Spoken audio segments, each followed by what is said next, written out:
right, it's now 6 p.m. This is the regular monthly meeting of the Dickinson County Board of Supervisors. Would note for our record that all members are present, along with our county administrator, Mr. Barton, board clerk, Mrs. Lyle, and county attorney, Mr. Sturgill. If you all would join me, I would like to bless the meeting here before we get started. Heavenly Father, we thank you for this beautiful day you've given us. We thank you for allowing us to come together as free members of America and of this county and try to govern this county. And I ask that your hand be over this meeting, over each of the elected members here as we deliberate over the county's business. And I hope everything that we do is pleasing to you. I ask you to be with our county. Anybody that's sick in this county right now, I ask you to be with them and their family. Ask a special blessing on Mr. Sluss, Rhonda's husband, as he moves forward with his recovery. Anybody that's afflicted with coronavirus, I ask you to continue to be with them. Please be with us throughout the meeting and lead, guide, and direct us. And I hope that everything we do, again, is pleasing to you. In Jesus' name I pray. Amen. Ron, do you care to lead us to the pledge? Everyone will stand up, face the flag. I pledge allegiance to the flag of the United States of America and to the republic for which it stands, one nation, under God, indivisible, with liberty and justice for all. It's good to see everybody tonight. We have a pretty heavy agenda per usual. First matter of business would be the approval of minutes for the April 30th, 21 meeting, August 19th, workshop meeting, August 24th, regular meeting, and I think the August 30th was a workshop meeting, if that's correct. Yes, Mr. Chair. And so, has everybody had time to review those?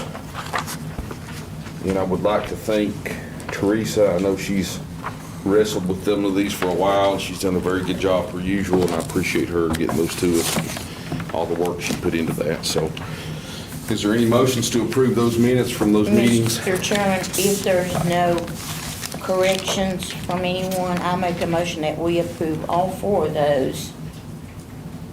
Is there a second to Ms. Willis's motion? I'll second it. All those in favor, well, is there any further discussion? All those in favor, please say aye. Aye. Aye as well. Next is item 4, approval of the agenda. Are there any modifications, additions, or subtractions to the agenda? Mr. Barton or any other member? We've got these that's laying on our desk. Mr. Chair, you should have one addendum to that, item 18A, and that's for the COVID-19 ARPA Municipal Utility Relief Program, and that just came in yesterday, and I shared it out with you guys. Okay, 18A. And I know that we have, and there's many members here for the Trail Riders Association. Of course, that's going to be, that's on the line item for the ARPA funding. I would also like to add them to 18B, other business, just as a possible addition, depending on what comes out of the ARPA debate. Does anybody have a problem with that? Just adding CPM to 18B, other business? I guess I'm, Well, and if I can elaborate if you want me to. yeah, because we tabled that originally. Sure. What we did after that meeting and that workshop, just as sort of a backup and just to keep all doors or all avenues open, we set up a meeting with Scotty Wampler and Jim Baldwin through Cumberland Plateau. Very positive, productive meeting. And obviously, as you know and Shelby knows, to start any process with Cumberland Plateau, you first have to have a resolution from the Board of Supervisors. So that's why I'm adding that to 18B. If the vote or conversation or whatever doesn't go as they may want, or we may want, or I may want, then we have that alternative. And what I intend to do is propose a resolution that we would favor that project going forward with a CPROP application. I'm not opposed to that, but I guess I'm confused because normally that kind of stuff would go through the IDA and we wouldn't even see it have we seen that on any of those other requests, Shelby? It normally goes to the Cumberland Plateau and it's done. All they need is the IDA to say something. Well, Yeah. Scotty told me he needed a resolution from us. So that's Really? what Scotty told me. Okay. Scotty Wampler. I had sent a message. Wade, is that right? That is correct. We had a meeting with Jim and You know, Scott. like Dean Hill who did his campground, he went right to, Well, I guess for right now, do you care if we have I that don't care. ATV? I don't care. Okay. I'm good with it being an economic development project. All right, so that's Yeah. 18B. Anything else with the agenda? All right, is there a motion to approve the agenda with the modifications? Mr. Chairman, I make a motion that we approve the agenda as presented Kylie, with you the have- addition. Ms. Cotter, do you I have was just something? gonna make the Okay. motion, I'll second it. Yeah, all those in favor, please say aye. Aye. As well. Mr. Barton, the floor is yours on the county administrator's report. Thank you, Mr. Chair. Of course, next on the agenda is item number 5, County Administrator's Report. And the report today is going to be for the month of July 2021. And today, late in the afternoon today, we just got our August numbers from the Treasurer's Office, so we did not have time to put them together, but I will share the July today. In the general county fund, we had revenue for the month of July of $1,758,582. Expenditures were $4,295,620. Our coal and gas road improvement fund, we had revenue of $320,279. Expenditures were $127,941. The E911 fund had revenue of $163,872 with expenditures of $67,148. And so total for the month of July was revenue of $450,000, for the CARES Act funding. The month of July was $450,127 revenue with $158,187 expenditures. Anybody have any questions on those?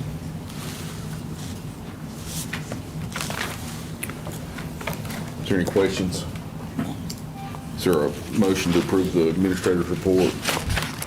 I'll make that motion. I'll second it, Peggy. All right, motion by Ms. Kaiser, second by Ms. Sluss. All those in favor, please say aye. Aye. As well. Item 6, Larry, again, please. Moving on, of course, item 6, thank you, Mr. Chair, is expenditures. So approving expenditures for the month of August 2021. Under the general county fund for August 2021, expenditure were $830,669.02. The enhanced E911 fund, $69,707.85. Coal and gas road improvement fund, $60,000. And the Federal CARES Act was $250,716.67 for a total of $252,828.67 on the CARES, because there was a board check in there. Any questions or comments in I regard? just have one question. Yes, How ma'am. much money do we have left on the CARES? On the CARES, it is in the packet, it's right around $900,000 right now, and it's not been committed or spent. It's, right at $900,000. It's ARPA, right? I mean, the American Yeah, Rescue ARPA. Fund. But at the workshop, we did agree we were gonna spend some of that we're gonna review tonight. After right? tonight, right? Yes, yes, so that will change after tonight's Yeah. vote, so. Any other questions on the expenditures? Motions? If there's no questions about the expenditures, I make a motion that we pass the expenditures, Any second? their bills. Is there a second? I'll second it. All those, any further discussion? All those in favor, please say aye. Aye. As well. Item 7, roads, Ms. Willis, in the Kennedy District. Is anybody here in the Kennedy District? Anybody in the Kennedy got a road issue?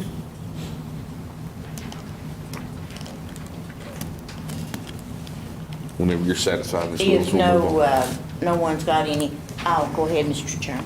Ms. Sluss, Clintwood District. Anybody here from the Clintwood District have any road concerns or?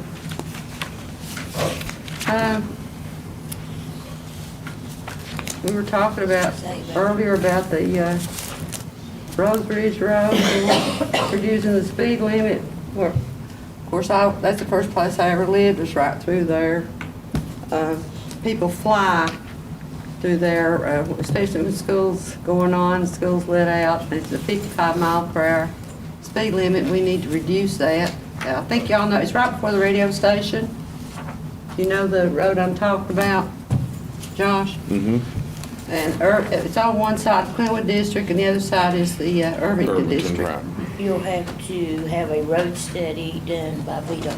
I think we would have We'll to make have a to pass a request when we resolution treat. to that effect. Can we? Would we have to pass a pass it now, resolution? or what? Ask them? We can, can't we? Yeah. Yeah, we can. So you would like, you need a resolution asking for a speed study? Study of- done on the It's around Rose 637, Ridge. isn't it? 637 is the road number.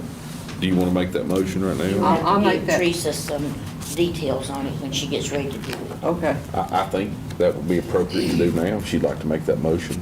I'll certainly I would accept like to it. make that For a speed motion. study, I think so. And I'll second it. For a speed study on Route 637, Rose Ridge. It's 637, it's on County Ridge. You'll have to give her like the civics. Okay. All right, I so can do that. we have a motion and a second for the study referred to on Route 637. All those in favor, please say aye. Aye as well. Ms. Lester, you satisfied on your Clintonwood district? If I don't have anybody here have any problems? Oh, I'm sure they do. Ms. Kaiser, for Irvington District? Anyone from Irvington District road issues? I've gotten some calls about Ailey Road and that, and I've turned some things in. Okay. Mr. Peters, St. Luke? Anyone from Sand Lake District that want to have some road issues to identify? There's a few of you I see out there. I think we got every I had district one I talked represented. earlier about, but that's really more something I need to talk to the PSA about. But, okay. Willis District, anybody in the Willis District want to bring up a road concern here tonight?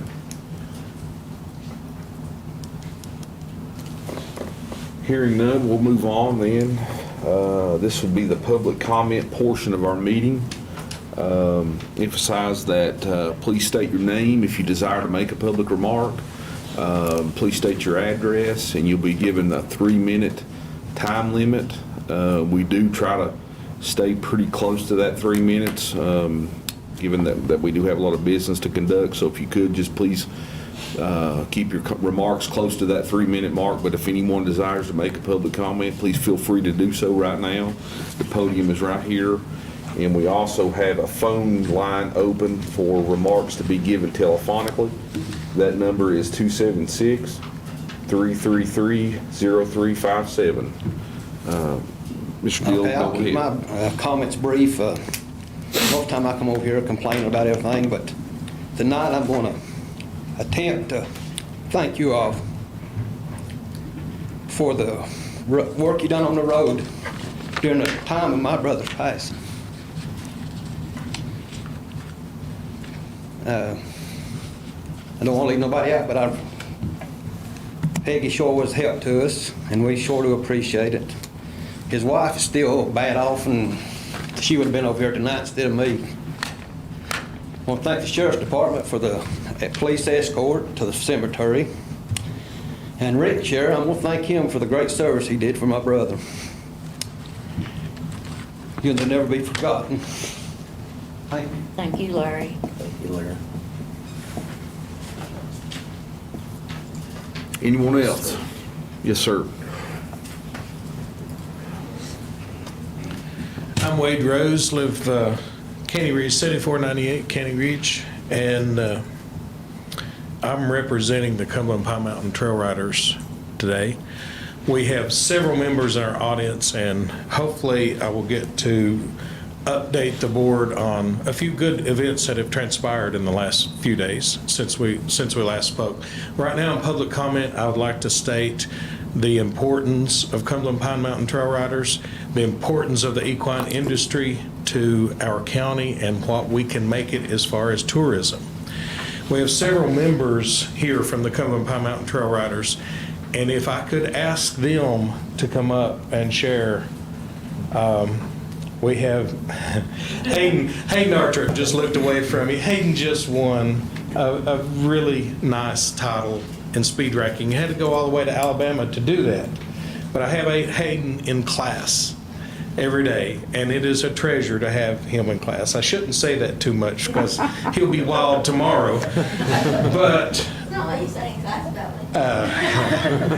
me. So Hayden Artrup is one of our youths that is a real star in the racking horse world.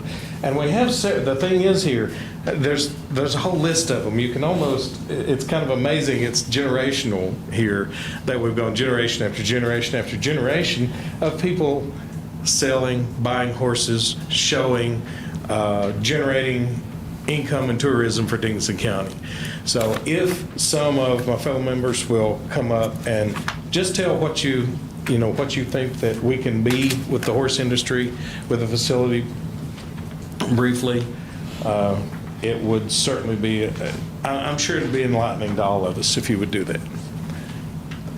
Thank you, Wade. Hey, Yes, ma'am. I Go got ahead. something. Oh, that's who I was looking for. Good. And I was looking for her because she asked me about this earlier. Yeah, my name is Cherie Meadowlark, and I'm a licensed marriage and family therapist, and I have a private practice here in Clintwood. I also provide equine therapy for children who have been abused, sexual abuse, and families with domestic violence. I've been using horses in therapy for about 25 plus years, from California to Africa, and I'm hoping to get it up and running here in Dickinson County. Not only is it important for all of the shows that are going on here, I think it's important and really needed for the families who have experienced domestic violence and sexual abuse. And having a facility like that where there's a covered arena, I provide services year-round, not just when it's not raining. And you know how much rain and snow we get in, Southwest Virginia, at least up on my mountain I do.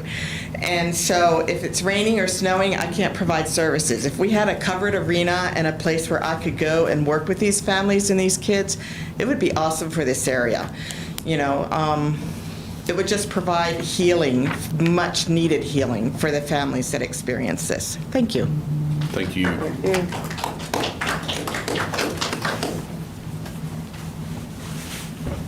Adam, do we have any calls? Okay. Anyone else? Yes, please. So first and foremost, my name is Kendra Yates, and I'm actually from Buchanan County with a Haysi address, but I'm here in support of all of our friends. So as a resident of Buchanan County, I'm attending this meeting in support of the CMPM expansion proposal. I, along with my entire family, are avid horse enthusiasts. We actually just come back Sunday from Alabama showing our speed horses, of which Hayden shined yet again. However, our love for our local shows is very strong with Hayside, Clintwood, and all around. Make a long story short, we travel to Dickinson County more often than we are in Buchanan County to visit our friends, shop, eat, same old same stuff. As horse enthusiasts, we try to incorporate horses in everything we do. Just this past July, myself, along with Cody, Heather, Jeff, Hayden, Shelly, and Ron Poston held a benefit horse show for the Love Heart for Comfort Bags. And we were forced, we did not choose to go to Wise to have that horse show. Hayside was not an option, as they were not willing to work with us on their requirements for their funding, how much they wanted of the show. So we had it at Wise because Clintwood, we were afraid, honestly, just wouldn't want to hold the crowd. With that being said, by passing this proposal to expand the current showgrounds, not only would you help the lady with the domestic violence stuff, but you are allowing a growth in this community. CPM's history speaks for itself, as it's been a self-sufficient entity for nearly 4 decades. The club attracts hundreds of people to its memorial show each year in July, and that many more do not attend because it's just not physically able to hold that amount of people. When we travel to shows hundreds of miles away, people ask us where we're from, and when we tell them Hayside, they don't really know where that's at, but the moment we mention Clintwood, their eyes will light up and they say, oh, that's where all them fast horses come from. So people know where this place is, and by giving us a covered arena and a place to go, they're going to come here to travel versus us going to Decatur, Alabama to do that for us. So I just think it'd be a really good idea for the people in this particular county. And if Buchanan County would jump on board, that'd be great too. Thank you. Buchanan County have a horse show? Excuse me, Miss Kendra, does Yeah. Buchanan County have a horse show? We used to have a horse show at the Poplar Gap Yeah. Park on top of the mountain, and they have not had horse shows up there in several, 4 or 5 years at least. They've not even had the fair show there. And to my knowledge, they're not even open to let anybody host shows there. Thank you. Go ahead, Mr. Arthur. My name's Jeff Artrup, and recently known as Hayden's dad, I guess. He's my claim to fame now. What about Anthony? Actually, on my way up here, I talked to a gentleman by the name of Josh Birchfield. He's from Memphis, Tennessee. Himself and Jacob Parks are planning on attending the Memorial Show this year.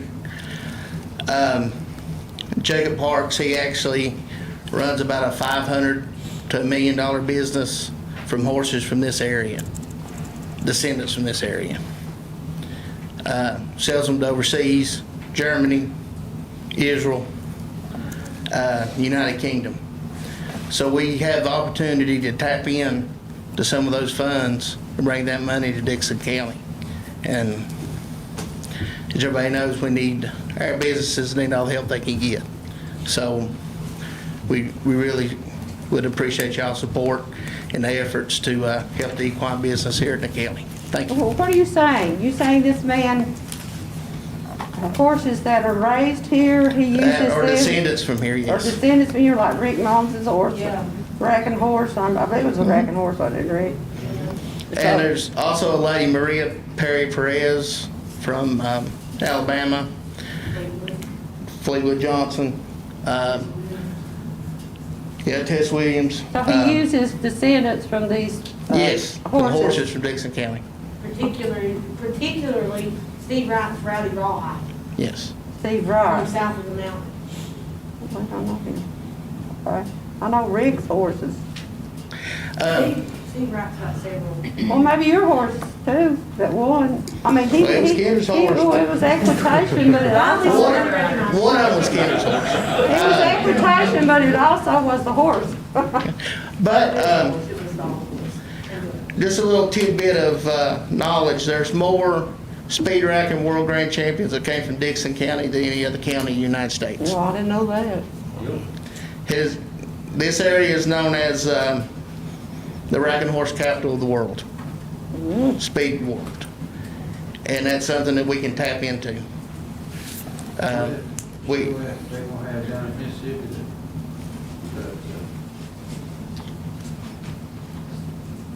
I don't know a whole lot of details on the Jackson, Mississippi. Mississippi, they're requesting that Clintwood, Virginia come to Mississippi so that they can Well, that's broadcast something out. I knew. I learned. I didn't know that. I've been to that horse show down there several times, and for a while it was pacing. All these pacing horses and Western style horses, which most people know back in my very younger days, I rode horses and I showed horses. Mostly they were gated horses, 5 gates and 3 gates. And Racking was one of those gates. But for a while when I went down to a show some years back, it was pacing. All of them were doing pacing. I rode a pacing horse out where I live, and man, I thought it was rough. But, We all in the same boat. okay, well, now when you come to Racking, that's a smooth For gate. what it's worth, a horse that's directly descended from Rowdy Rawhide, which is on south of the mountain, was recently attempted to be bought for just shy of 50 grand. And he shows at Clintwood every single summer. Well, I mean, I went to the show. I know Josh has horses. I love horses. It's like Peggy and I was talking about, I watched the dressage on YouTube. I love to watch that. They're so beautiful. And I've always, in my younger days, my dad, I had 4 ponies. And ponies are a lot meaner than horses. They'll ride you all day to throw you.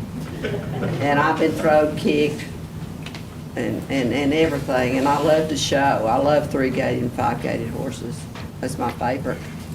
I like the Western, but I like them. Go ahead. Senior Stanley. I'm Carlos Stanley. I'm Vice President of Pine Mountain Trail Riders. Been a member there for years upon years.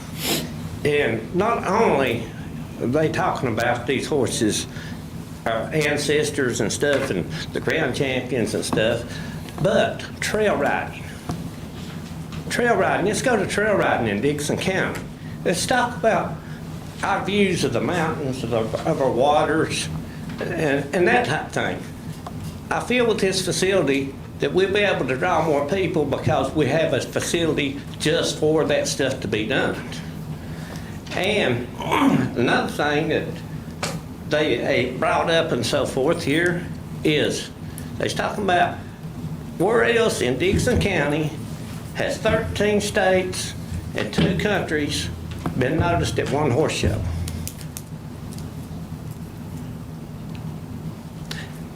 I rode horses. George Foreman has horses out of our livestock. I have these horses. And, you know, I've rode with George Foreman. I've rode with a lot of different people. But people from Canada, all around, every state. But one horse show, when was that, JB? 5 years ago, 6 years ago, we had that 13 states recognized at one time. I believe it was 18. 18? Well, 17 or 18. We had that many different states come to Clintwood to try to take our trophies back for our ancestors that we're recognizing that built this place down here. So, you know, I feel not only in tourism, people that come in here, they'll come in and they'll say, hey, can we get in down there to ring? We know it's a tight place, you know, can we get there? You got to come a week early. We have outgrown our facility about 3 times to what we can do. And with people coming through, motel room, they start 6 months, 8 months ahead of time to try to get a motel room up here, just so they can come to our July show to see our famous racking horses. But I didn't know if y'all know all that, but I feel the tourism side of it is as important as it is to talk about our horses. Thank you, Carl. Thanks, Carlos. Thank you, Carl.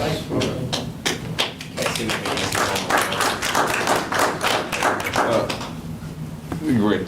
Yeah. Kathy, go ahead. You're on the telephone for a public comment. Okay, I will take it just a second. I've got 2 things. I wanted to give you guys an update on the parcel mapping for the real estate taxes. And we are in the final stages. They are now currently linking the tax database to the actual parcel layer in the map. So we should have something to look at probably, I would say the end of October, 1st of November. So that moves along really well. The second thing is for Rhonda. I'm at a conference for work and missed the road issues, but we had, of course, on Tompkins Road, out on Georgia Sports where I live, Rhonda, we had a 12 children at play sign, and it's been up for years, I want to say 15 years. And they came and took that down probably a month, 6 weeks ago. And I called VDOT and made a report, or an inquiry, and they never got back to me, so I called the sign ticket number, and the lady told me that the sign was taken down by VDOT workers for the condition that it was in. Now, the sign was in perfect condition. It wasn't linen, it wasn't faded, nothing. So I'm not for sure why that happened. And then she said there was also a note attached to it that said it no longer met the requirements to be there. So when I think Donnie Rice was the supervisor when that was put up, and I don't know what their requirements are now, but we have more children living there playing in the yard than we did when the sign was initially put up. So they told me to contact you guys to find out what was going on with that, and if we can have that put back up, because we've got a lot more traffic going in and out of our hauler now, and of course we've been having some issues, which I've already let Jeremy know about that, but just want to make sure our kids don't get run over. And of course, the sign's not going to keep that from happening, but it might slow them down a little bit. So if you could check on that for me, Rhonda, I would greatly appreciate it. Sure, Kathy. Yeah. The money we approved for the parcel mapping, Oh, Okay. gotcha. you know, I'm I know, it's right there where she lives, I guess. just trying to get the Okay, maps we'll on check that. on it, Kathy. I think that you'll just have to do another resolution to have it put back up, wouldn't you think, Mr. Chairman? I would think so. I What don't know kind of why they would sign- take it what- down. What did it say on the sign, Kathy? Children at play. Well, you It know, was one of the slow children at play signs. Well, we approved one for me like well. 6 months Burl ago and Mooney it's still got not put some. up. You call Burl, you can get him, he can have one that says, what does it say? The school bus stop It is. ahead. School bus stop or something like that. But, yeah, we can, do we have to have a resolution for that, Teresa, you think? Well, we really need to check again because the board adopted a resolution before previously and put it up and we didn't ask them to take it down, our board did. I'll need to check with, I'll check with VDOT about it, Kathy. Okay. I appreciate it, but that was all I needed, so hope you guys have a good rest of your meeting. Thank you. Any other calls? Anyone else with a public comment?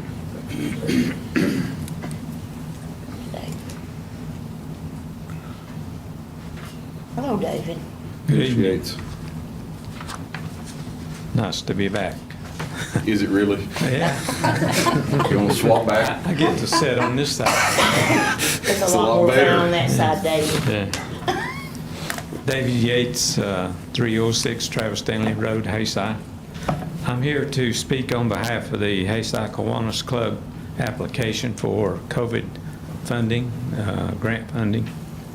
The Kiwanis Club in Hayside is probably the anchor for recreation facilities in the Hayside area.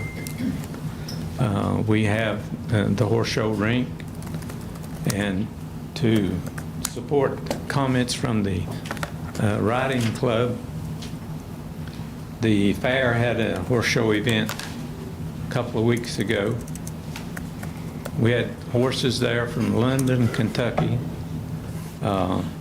small town somewhere in North Carolina that I didn't know, West Virginia, and of course Southwest Virginia, Hayside, local area, Grundy, Clintwood, all around. We had in the neighborhood of 275 horses at that show. That by any means exceeds normally what we get by 175 horses or so. Our facility last year struggled. We have quite a few financial obligations that we have to meet and take care of. The pandemic just about did us in. We need funding to make some park improvements. We need funding for equipment. We need funding to pay debts. And hopefully you folks will consider our application and do what you can to help us. We thank you for your consideration and wish you the best. Thank you, Mr. Yates. Thank you, David. Thank you, David.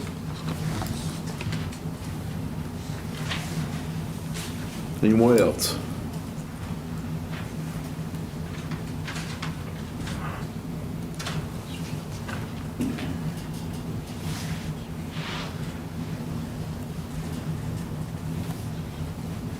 My name's Brenda Ramey, and I'm president of the Hayside Clinch Coal Lions Club. And this is Melissa Charles, and she's our secretary. And we have some of our members back here. All of them couldn't be here. But we had submitted a request for money, and we want to let you all know that our little club works very hard in our community. We buy eyeglasses for people that cannot afford them. We buy eyeglasses for any children. We turn no children away. We recently worked with this Hurley disaster to help them. We bought multiple items to help them. during the last year of this COVID, it's really hurt our club. We've not had a meeting place. You all helped us purchase a pod, and it was actually for storage, and that pod is in Clinch Cove. It is out of flood zone. However, if the water should be, which would wash whole Clinch Cove off, I guess, if it got where we had the pod sitting. But we submitted that application for a meeting place to help us to renovate this building. We have no meeting place due to COVID. It has really hurt us on funds-wise because we've not been able to do any fundraisers. We have not been able to have a meeting place because the places that we normally met, which was the local restaurants or whatnot, have stopped that since the COVID situation. And we had our Easter egg hunt that I'm sure everybody's familiar with. We worked really hard for the children in the community, and we wasn't able to have that this year. But we have a good club, and we work hard for our community. And we really, really need this money to help us to renovate this pod because we want to fix us a meeting place. We need it, for insulation, for heat, lighting, all the necessities that we need for a meeting place. And also for our storage, we purchase brooms and mops and whatnot that we sell throughout the year. For a fundraiser. Our little duck race is coming up Saturday that we do for a fundraiser.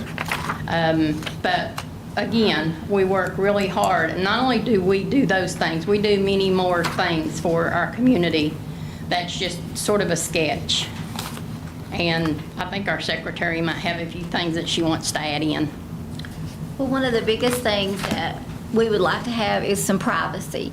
A lot of the restaurants, we've had a concern because we're discussing applications that has been turned into us. So if we could have something that is private and secure to have our little meetings, and we're hoping to try to get, some more membership.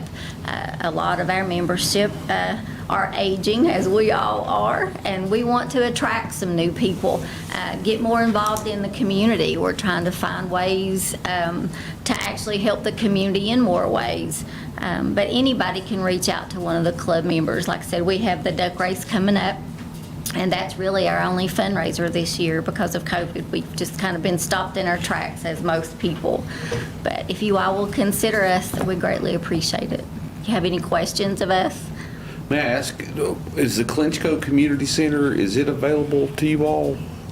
Actually, the community center has not been available because we met there a few times, and they have several different things going on there, and I think they may have an issue with the person that's over it. They being who? I'm not sure. We actually worked with Jarvis Deal when we had. Well, some of that's changed, hasn't it, Yeah, Mr. Ruby's Kaiser? who you gotta work with now. Well, don't we own it? Did we find out that we owned it? We own it, we do. So But there I'm are- not trying to, sorry, Mr. Peters, I'm not trying to, not Right. be against your proposal, but I would think that we Yes. could make that happen, couldn't we? The We community may center? be able to But because we we need to also look had a at what conflict COVID's with doing. other people meeting in that building. Like at on the our same meeting time or nights. something? Yes. So we Who had a do you conflict. know, just off the top of your head, Do you who else remember meets who it there? was, Melissa, that we were going to meet, and they said they had something? And it's going okay, on? it's okay if you don't. but I don't remember. What I guess I'm saying is, I think we can work with you on that. And whether you may not want to, whatever, but I'm just, Yeah. right, Ms. County, I mean, the county owns that building. Yeah, So they we, do. what I guess And I'm I telling think you, it's we'll workable, help like you it's figure like- that out. It's a nice facility, too. And I don't know, I mean, maybe you don't want to meet there, I'm not trying to say that's Right, where you right. should meet, or, Yeah. but I think we can certainly make that facility available to you. Yeah, we I don't know probably why we do. wouldn't. I mean, I didn't know that, but, I mean, we could probably check to see what nights who is meeting and try to work out a schedule. And I don't care to try to work with that. Ms. Kaiser's excellent, obviously, at those kinds of things, so We were I would coordinate We were that. just trying to have our little pod that, for our designated. Your own place, okay, Yes. well, I understand, I Yeah, just, that we meet, and we could, take care of it, clean it, sanitize Well- it, all have a that. bathroom, We would though. feel much more comfortable doing that, but Not saying that we wouldn't meet somewhere else, but we've definitely had a challenge on trying to meet, with the COVID situation. And it's kind of hard when you go in and you're concerned, has this place been sanitized, when you've got all your members coming in, it's just something that we really would like to do, and we really would desire the funds if y'all could see fit, but that's what we need the funds for. How much do you think you've lost in donations, for instance, like the Easter egg hunt and that? Oh my. Would you have any idea? Well, normally, I'm sorry, it's hard to wear and it's hard not to wear. Normally am I speaking correctly, Donnie, do we have about 6,000 during the Easter egg hunt? Of course, we put that right back into it. What comes in for the Easter egg hunt is solely kept separate for the Easter egg hunt. We purchase the toys and the gifts, we put all that money's basically right back into it. So, like I said, a lot of our funds that support our glasses and everything else, we've lost all that because we've not been able to do a lot of the things that we normally do. Or we've had to find a workaround like everybody else. So where did y'all meet before? Before we met down at the, I think it's called the country, what did they change the name It to? was the All right. Pizza The old Factory. pizza Right, factory in Yes, ma'am. Hayside. Yeah, that's where we met before. Yeah. They had a room in the back. And it shut that we down and closed. They won't, yeah. Yeah, but I understand your privacy, Yeah, I understand yeah. that. So we've not met down there for, I guess, ever since the COVID situation. Well, I don't know what may or may not happen on the proposal. We've got a lot of requests. I'm not saying, Right, yes, right. but what I am saying is we will definitely, I think, make that community center accessible to you, whether you want it or not, but we will accommodate that in any way we can, I would think, so. Okay, I don't- thank you all very much. Or in the meantime, till they do. Or in the meantime, or whatever, when you need it, I would get a hold of Miss Kaiser or me or whoever, and we'll get you in there. Okay. I just don't see why we wouldn't. All right, thank you. Thank you. Anyone else? All right, I believe we may. Oh, you got a hand there. Oh, we do? Yeah. Yes, ma'am, I'm sorry. My name is Allison Rose. I'm Wade's daughter, and I just wanted to add to what Carlos said about tourism. Our trails are unmatched. I actually attended an endurance ride in Greenville, Tennessee recently, and the place was packed, and it was smaller than CPM. The place was absolutely packed. Can you imagine if we had a facility that we could host endurance rides? That would be money coming into our county. Also, if we had a covered arena, we could do a diverse type of horse show. Not just our gaited horses, but our Western and English as well. We could do jumping, barrel racing, pole bending. I could hold clinics. I have traveled all over the Southeast and even to Puerto Rico, expanding my knowledge on horses. And I would gladly like to share that with the community, but I don't have a proper outlet to do that yet. I could share that, and as long as we don't expand, we'll never grow. What's your job? What do you do? I'm actually a teacher's aide, but I What do do give you- lessons in horses as You well do? as a Okay, side job. Let me ask you, is the horse show distinguished from the trail riding? Or is it all No, it one is not. It club? is one organization. One organization, okay. Yes. How many members proper do you have? I do not have a current number because I have actually been inactive since COVID, but we have well over 100 members, maybe 300 last time I was show committee chairman. Active members? Yes. Jay, do you know off the top of your head how many members you got? I think it's over 200. Thank you, Miss Rose. Thank you.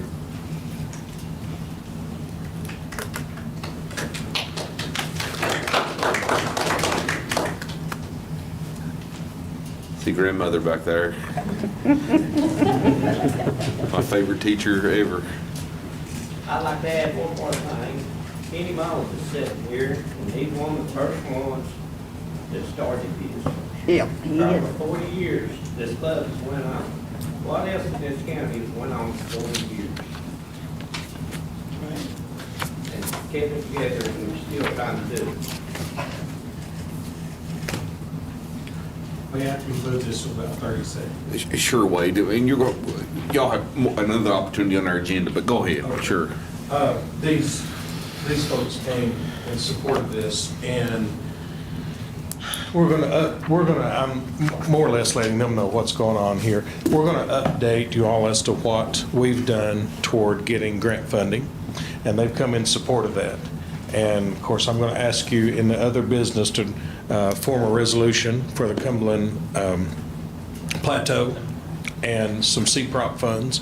And so that's where we're going with this. We may, request some funding to help us through the critical area here as far as some things that I've been calling this CARES money. Is this that's incorrect? Well, we all know what you're talking about. Okay. This round is technically American Recovery Act American money, Recovery but Act, okay. we know what you mean. So, we may ask for that. The Cumberland Plateau is wanting a little skin in the game, so to speak. I mean, they're wanting a commitment from the Board of Supervisors, and they made that very clear to us. And we have a commitment from our members, and I'm very proud to be here with them today, and they are interested in this. And I think it's pretty obvious. And this is bigger than it seems. I mean, there's nowhere else that we could have gone, that all of us could have had these avenues that we've used. I mean, my daughter went to Puerto Rico with horses, That's our end of this. They went to Alabama this weekend and showed horses. So we've got, and the trails, there's a lot to this.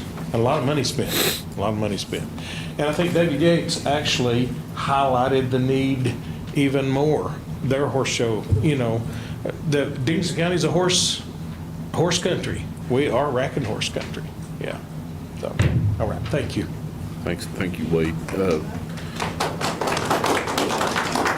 If I may, Jeff and Kendra, how often do y'all travel out of the county for? We've been to Alabama 6 times this year. And what do you spend when you get there, roughly? Well, this show we just come back from, me and Cody dropped for about $7,000. Is that fuel, food, lodging? That's fuel, food, stalls, class entry. And that's money we think the could whole 9 yards. be, people would be coming here to spend. Yeah. It's expensive to show Well, for horses. example, White Pine, Tennessee has a show in 2 weeks, which is a breeder show, and it's a Thursday, Friday, and a Saturday night show. Granted, it is a completely enclosed arena.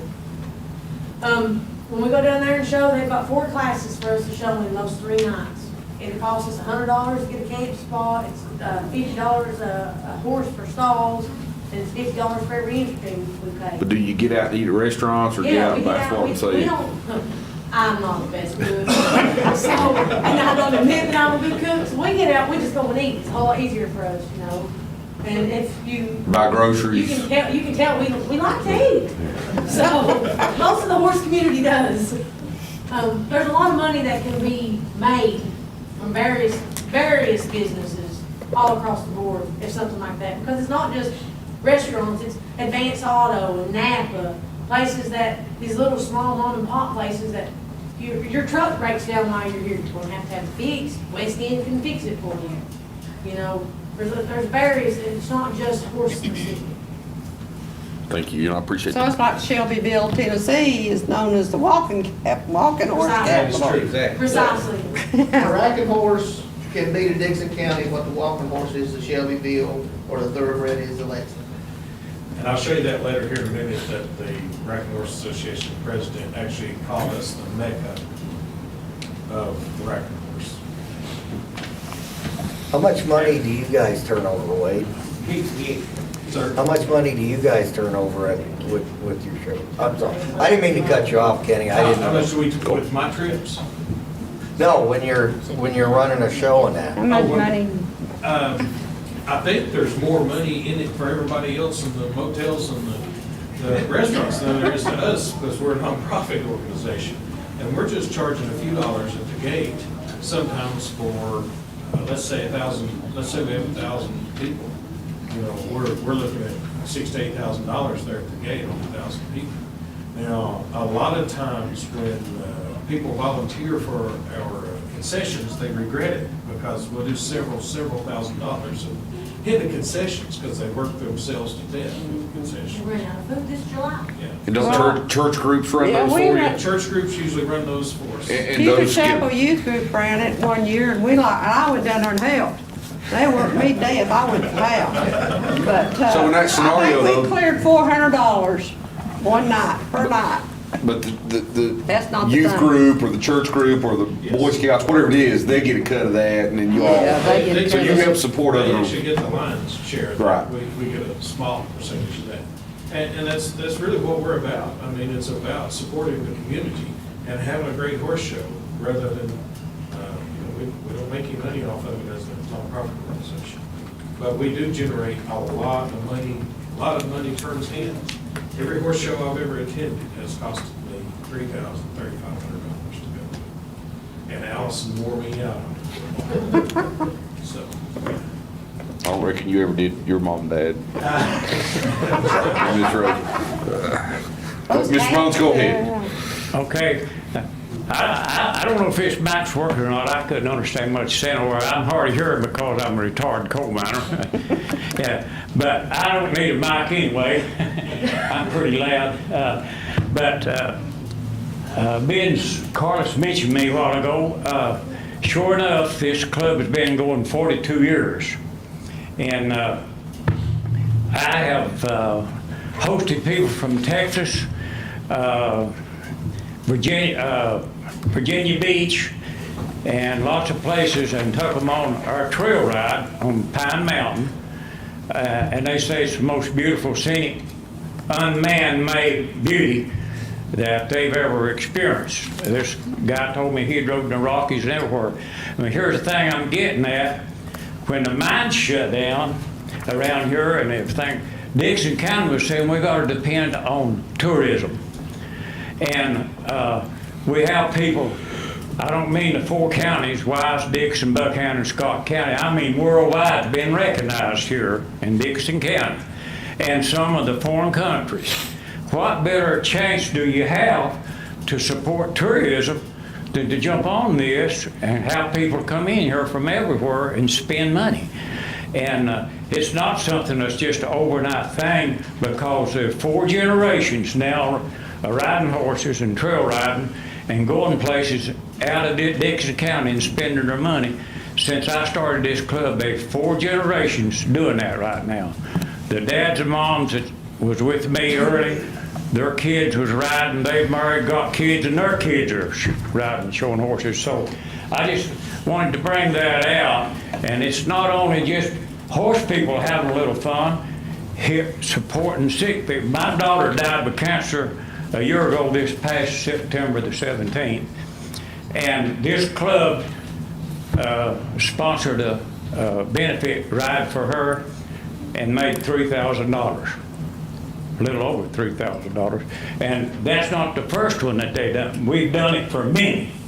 So, I mean, when you look at it, a lot of people say, oh, this is just them horse people. No, it's not. We're wanting this to benefit the county. And it benefit the state, because they got to come through St. Paul and Addington and Wise to get here, and they're going to spend money and fill up gas, and they're going to buy 4-wheel drive trucks and duties and horse trailers.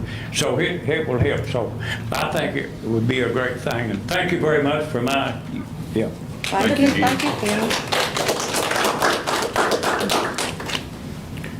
Anyone else? Any calls? Anyone else? All right, I appreciate all the speakers very much. I know you're taking time from your families and from being at home, so I thank you for coming out and addressing the board. It does mean a lot to hear from the members of the community, so appreciate it very much. We'll move on to item number 9. We have Councilman Jelaine Mock of Clinchco Town Council here for presentation and recognition of his work on supporting the community in town of Clinchco. Jelaine, much like Wade Rose and some other people, come up with a creative plan in his capacity as being a council member in Clinchco and trying to improve his community for his constituents and for people of the county, and developed a project for a recreational facility in Clinchco.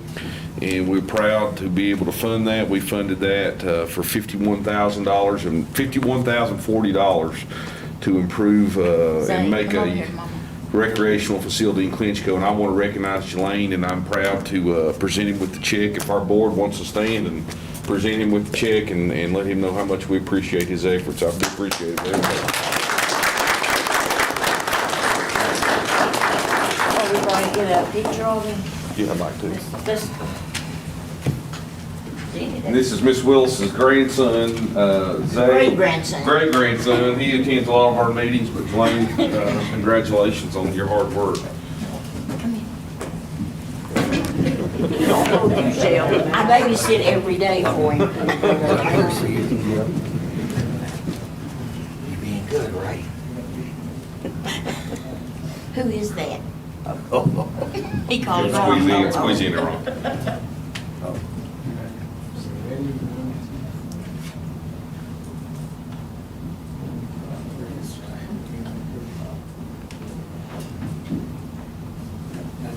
Congratulations. Thank you. Are there any other members of your council here, or, okay? I like to thank Jelaine for really pursuing this. He's been very dedicated to trying to improve his community and his town with recreation for the children in that area. And I really appreciate his dedication for that. You want to say anything? Jelaine's soft-spoken, but he's Yeah, I really done a really good job on this. I want to thank all of y'all for voting for it, and definitely I want to thank Jamie Hackney for pushing it on the school board side, Shelby for answering all my questions and the million times I asked her for an update. Who else? Jelaine's part of my family. He's there at the house pretty often, and so. Yeah. And I babysit for the baby. He's my great-grandson. So yeah, just thank everyone for making it happen. This particular piece is going to be our focal point of the playground renovation. We are also looking at some additional funding to go with it. Zay wants another seesaw since the one's broke there.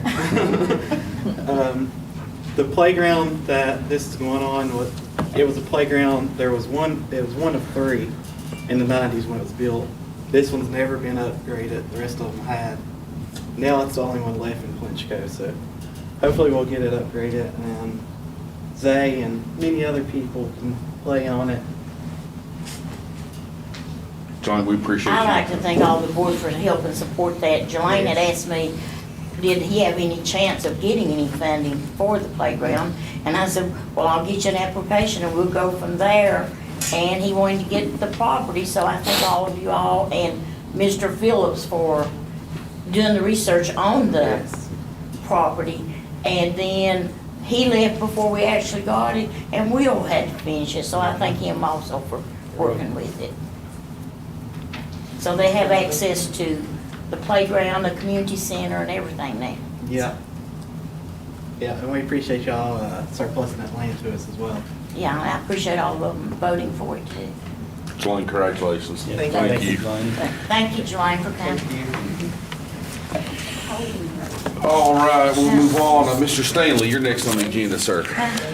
Oh, no, I'm not. I think it feels good. Thank you, Mr. Chairman, fellow board members. My name's Brian Stanley. I'm the Environmental Health Manager with the Health Department. First of all, I would like to address the Pine Mountain Trail Riders. We do actually permit a lot of their facilities down there, and I can attest that they are older facilities and in dire need of some updates. And second, that my mother and father actually owned and operated Mountain Market on South Mountain Road. Some of the older members here, I know especially Mr. Mullins, would remember my mother and father has passed on, but we operated that store for years. And probably the only store in the county that actually had hitching posts around the parking lot due to their trail rides. They would always come to our store and trade there, so I really appreciate that. My mom and dad really look forward to seeing them come up there. And I had the honor of being a young man with coal shovel duty when they left, which was okay too. Okay. But getting to the health department business, I did provide everybody with a pamphlet that had some pictures of the health department's parking lot. With what we are requesting that the county actually do a pavement overlay on that facility. It is a county-owned building. We do rent it from the county. We do have 2 quotes. The first one was from Boyd's Construction for $13,650. And the second is for $16,460 from McFalls Excavating. As you can see from the pictures, the parking lot is in got a lot of potholes and disrepair really, and it's actually ponds a lot of water in the winter time, so there is some slope to this parking lot, so it is really unsafe for our employees and patrons who actually come to the facility, especially when it holds water and gets slick. So we're asking if the county did have the funds available that they can do an overlay on that parking lot. I think that would assist with the health department employees plus the clients that we serve. Brian, correct me if I say anything out of line, but you guys are always real good to come at the end of the year and say, this is our surplus. But then you ask permission and we usually give it back, and you guys maintain your facility very well. Am I saying that out of context? No, that's correct. And I really appreciate how you guys do that. Right. Okay. Thank you. Okay, and also second, who I would like to introduce is Risa Slows, who's our Chief Operating Officer with the Cumberland Plateau and Lenwisco Health Districts. So I think she's is prepared tonight to give you all a local COVID update and answer any questions that you may have. I have one, just a minute, Brian. Okay. I know water comes down through there on that first page, that picture. There's a grate right there, a little small grate. Right. Does that need to be enlarged? It could be. Because water pond's right there, and it runs right down in the front. Yeah, of that. Lehman Kendrick, county engineer, did design a French drain that runs along behind the building, so that would still need to, we still need to capture that water. If they can't grade it to this grate, and it would collect the water behind the building, run to this drop inlet, and then there was a ditch dug to the road ditch where that. Does that need to be upgraded? I mean, water's still running down through there. Yeah, And collecting there. Yeah, it's a low line area, everybody knows. But that's not part of their estimate, right? Correct, right. Well, that's something that needs to be done. Of course, everybody knows I went in now there 34 years. Brian Stanley, he said I have to train him, and then he became my boss. Right. So when I retired, he was my boss. Right. And he's a good guy, and I can attest that that building was built in 1971. 71. And I do my knowledge at 34 years, I don't think it was ever been repaved or anything done to it. And it's I do appreciate the previous board of supervisors has done a lot inside. It looks much better than when I worked there. It had a flat roof. They actually put a roof on it. slope roof on it. Right. And did heat pumps. Painted. Put that over there. So I do think it's a very needed thing to be done to keep a lot of people use the health department, not only for a lot of things, so I do think that is a good thing that needs to be done. Right. And so you all lease that from us, right? Yeah, we own, the county owns the What do building. y'all pay for the lease? I don't even know. $13,000 a year. What's our lease? What's for your the lease? rent per month? About $600, We pay for the mowing, don't we? It's about $600. We do, it's about, what's It's that, what? about $13,000 a year, I can look here and see. It's all right if you don't know that. Do you know off the top of your head? What's what the this lease thing is? we got back It at was the? built with, well, I think, Reese's. some federal, what's called old Halliburton grant money at one time. they funded many health departments, Buchanan County, Tazewell, the old Tazewell Health Department, several, Wise County, and then, of course, then those was conveyed to the localities, to the counties. And then you all lease them And back. then we actually lease it. It's about Lease it back. $13,000 a year, something like that. 7,150. Yeah. 7,000. And then what is the contract, because I've never seen it since I've been on the board, or if I have, I don't remember, but do our maintenance guys work on that? So like if you got a water leak or whatever? Yeah, they go down there. And then we mow it, of course. Right. That's all provided in the lease. As part of it. Let me ask you this, why this is totally off topic, but since you're here, the Pound River, is VDH ever going to lift the advisory? We was considering, I was talking with DEQ on that. When we have normal rainfalls and we have drier climates, of course, the limits are safe. But when we have heavy rainfall and the collection system at Pound, then we have an issue with sewage overflows. Do you know where they're at on their up there? Because I haven't heard. There was specific budget bill items that was added this year specifically for the Pound. Oh, from the General collection Assembly? system. Yes. Well, great. So that's where the PSAs took them over. Right. Right. So there's some funding that's been made available, but of course it's going to take some time. You can only dig a ditch so fast. They're going to have to do a lot of just complete replacement of the collection systems. So we won't lift advisory until we know it's safe for the public. So I know a lot of these same people, that river's important to all of us. It goes right by there. We hated to have to post it, but as a precaution to protect public health, we didn't have any other choice. And I know you're not here for that, but I appreciate that. I figured that's been on. No, I don't want, no. Right. And Mr. Chair, we also, Ms. Slow sent an email yesterday, and I shared with y'all the $42,860.32 surplus from last year they just shared with us. That $4,600? $42,860. Do we get that back, Larry?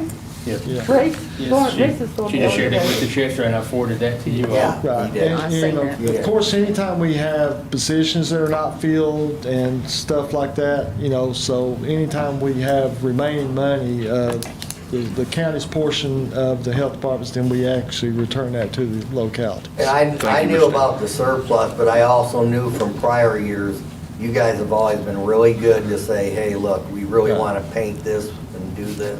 Right. And you've been great with that. Try to be good stewards of the funds that y'all provide us. Yes. Thank you. And they don't ask for much. No, they don't. At all. Okay. So. And I'm sorry, your name? I'm so sorry. My name is Risa Sloas. Okay, Ms. Sloas, go ahead. Yes, ma'am. Thank you. And I want to thank you, first of all, for having us here and sharing so much that you all have done for us in the last, your support of the health department. To say that the last 18 months to 2 years have been unprecedented is an understatement. So I appreciate Mr. Barton and all of you for your support of the health department and all of our activities with COVID. That's one word we'd like to see go away. One word that we would like to not happen, not even have to have discussed, but unfortunately we do. Our staff at the health department, I can tell you, are the greatest troopers in the world. They have just been tremendous through this ordeal and trying to protect our community and trying to reach out and save lives. And it took all of us, all hands on deck, from environmental health staff to administration to everything to do what we did. And so I appreciate your support through all of that, Mr. Barton and the board, for all the things that you all did to help us through all of that, allowing us sites to do testing and to do activities and those things, and just continued being a supportive community partner. We couldn't have done it without you, so we appreciate you. I do want to give you a few updates, a few numbers.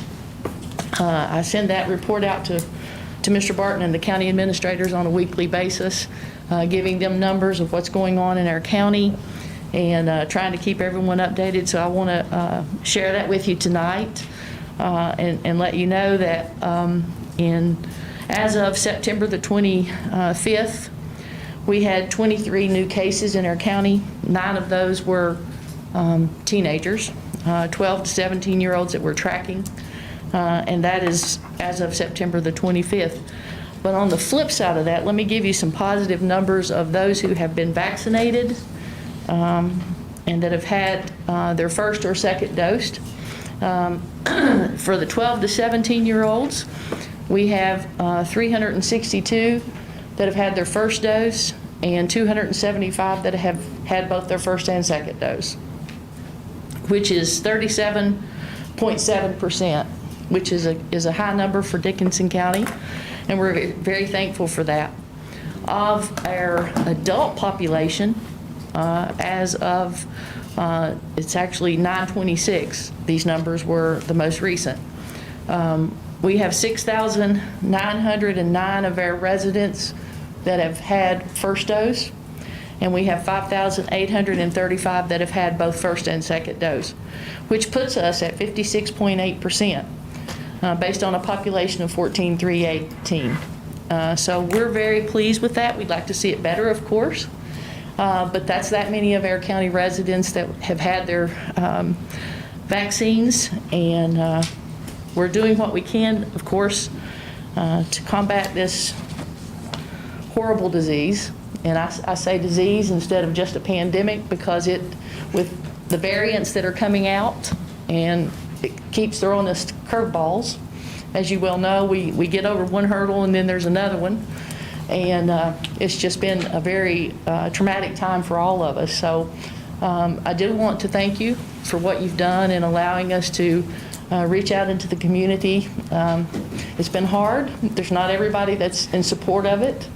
We just need to do our jobs. And so my team has, like I said, they've been troopers.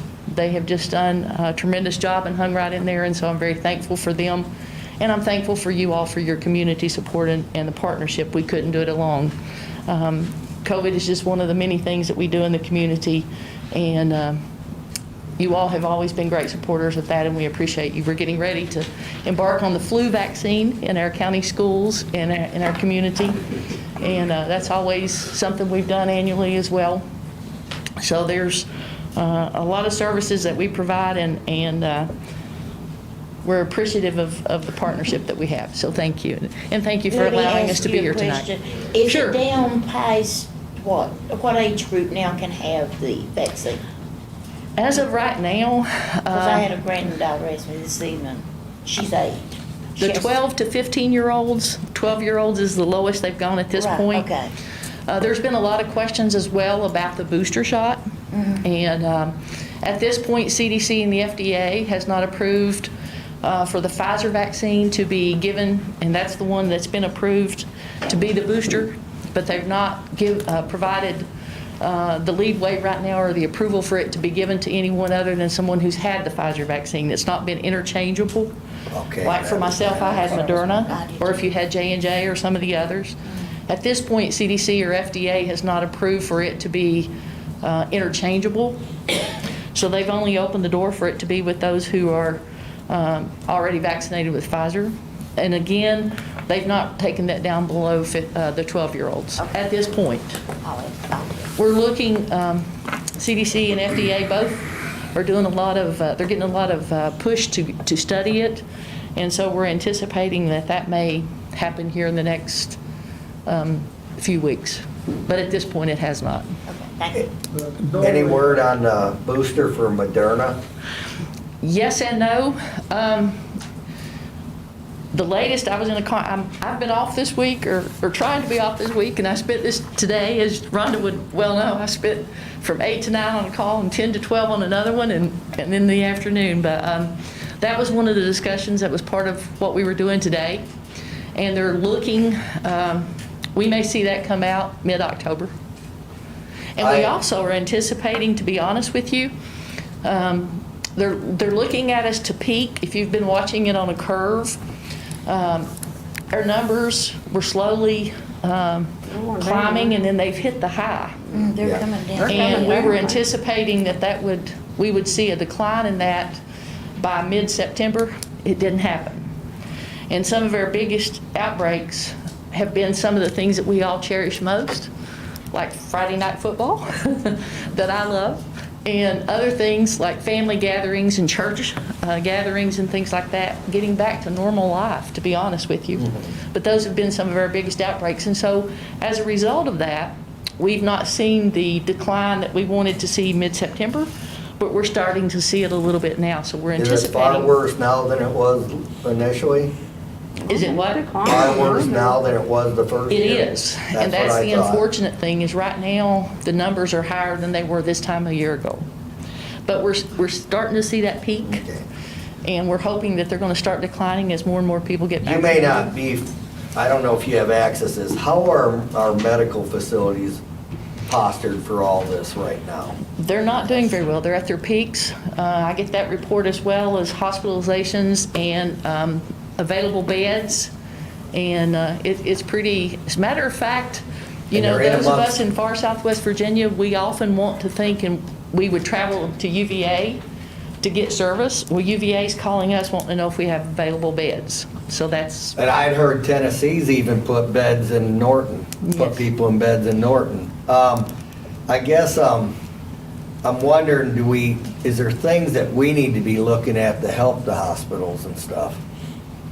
You know, because we've had some discussions with the rescue squads on ventilators and stuff like that. That's kind of, having to hold patients, yeah. and I think basic supplies are short too. And they're having to put people in close, COVID cases, close proximity with folks that don't have it. Promote people to receive that first and second dose vaccine is really the most important. Yeah. I know, and I will tell you, I have a daughter that, she's not a medical professional, but she works for Johns Hopkins in Baltimore. They didn't see it as bad this time because, and the key was, I don't have the exact numbers, but their population's 80-something% vaccinated. And their staff is 90-something%, is what she said. So it's not as big of an outbreak, I'm told, up there. The things we would encourage you to do, which have not been very popular and that people don't like to hear, is wearing your mask. And I'm fully vaccinated, but I'm wearing the mask in settings like this, washing your hands. But first and foremost is getting the vaccine. Yeah. Getting protected as much as you can. You know, and I'll step out of my recess COO zone for just a moment and just do recess citizen. You know, I heard someone say recently, and I'm a Christian, and I will openly tell you that, but I heard someone say recently, it was a pastor, and he said, you know, people prayed, and they asked God to help us with this. And he said, how do we know that the vaccine wasn't God's answer? And it's kind of like the man on his roof, and his house started flooding, and somebody came by and said, hey, let me help you get out of here. He said, no, I'm waiting. I'm going to trust God. He gets on top of his house, and the water's climbing, and he has no place to go, and a boat comes by and said, sir, let me help you. And he said, I'm waiting. God's going to take care of me. Helicopter comes by and said, come on, buddy, let us, tried to give him help. He says, no, I'm counting on God to help me. And he dies, and he goes to heaven. And he says, God, why didn't you help me? And he said, listen, I sent you 3 times, tried to send you help, and you didn't take any of those. Yeah. And I think sometimes, I can tell you, speaking and having lived through 18 months and having to defend my staff for doing their job and doing what they were trying to do, sometimes I think we don't listen to when God maybe provides an answer. And I personally am an advocate for the vaccine because I think it saves lives. And that's all I will say. According to what you're saying here, Rita, if we be basing our population on 13,000 people, They're basing it on, Rhonda, and I know these numbers are not right, and we've tried to tell Richmond What I'm that. trying to emphasize is over 50% of our people have not been vaccinated. That's correct. And so the way to stop this plague is you just. Is to get vaccinated. Is to take your vaccine. That's And it. I can attest to the fact because Joe Glenn's been very sick. When he was in Bristol Memorial just recently for 8 days, his first night he spent in the emergency room. I mean, they didn't have a bed for him. And when he finally got a bed, it was beside the COVID unit. I mean, the floor he was on was beside of the COVID unit. Yeah. Is there, has there been any talk about and maybe there's not that need yet, or maybe we won't get there, of bringing anyone else in to help the hospitals and stuff?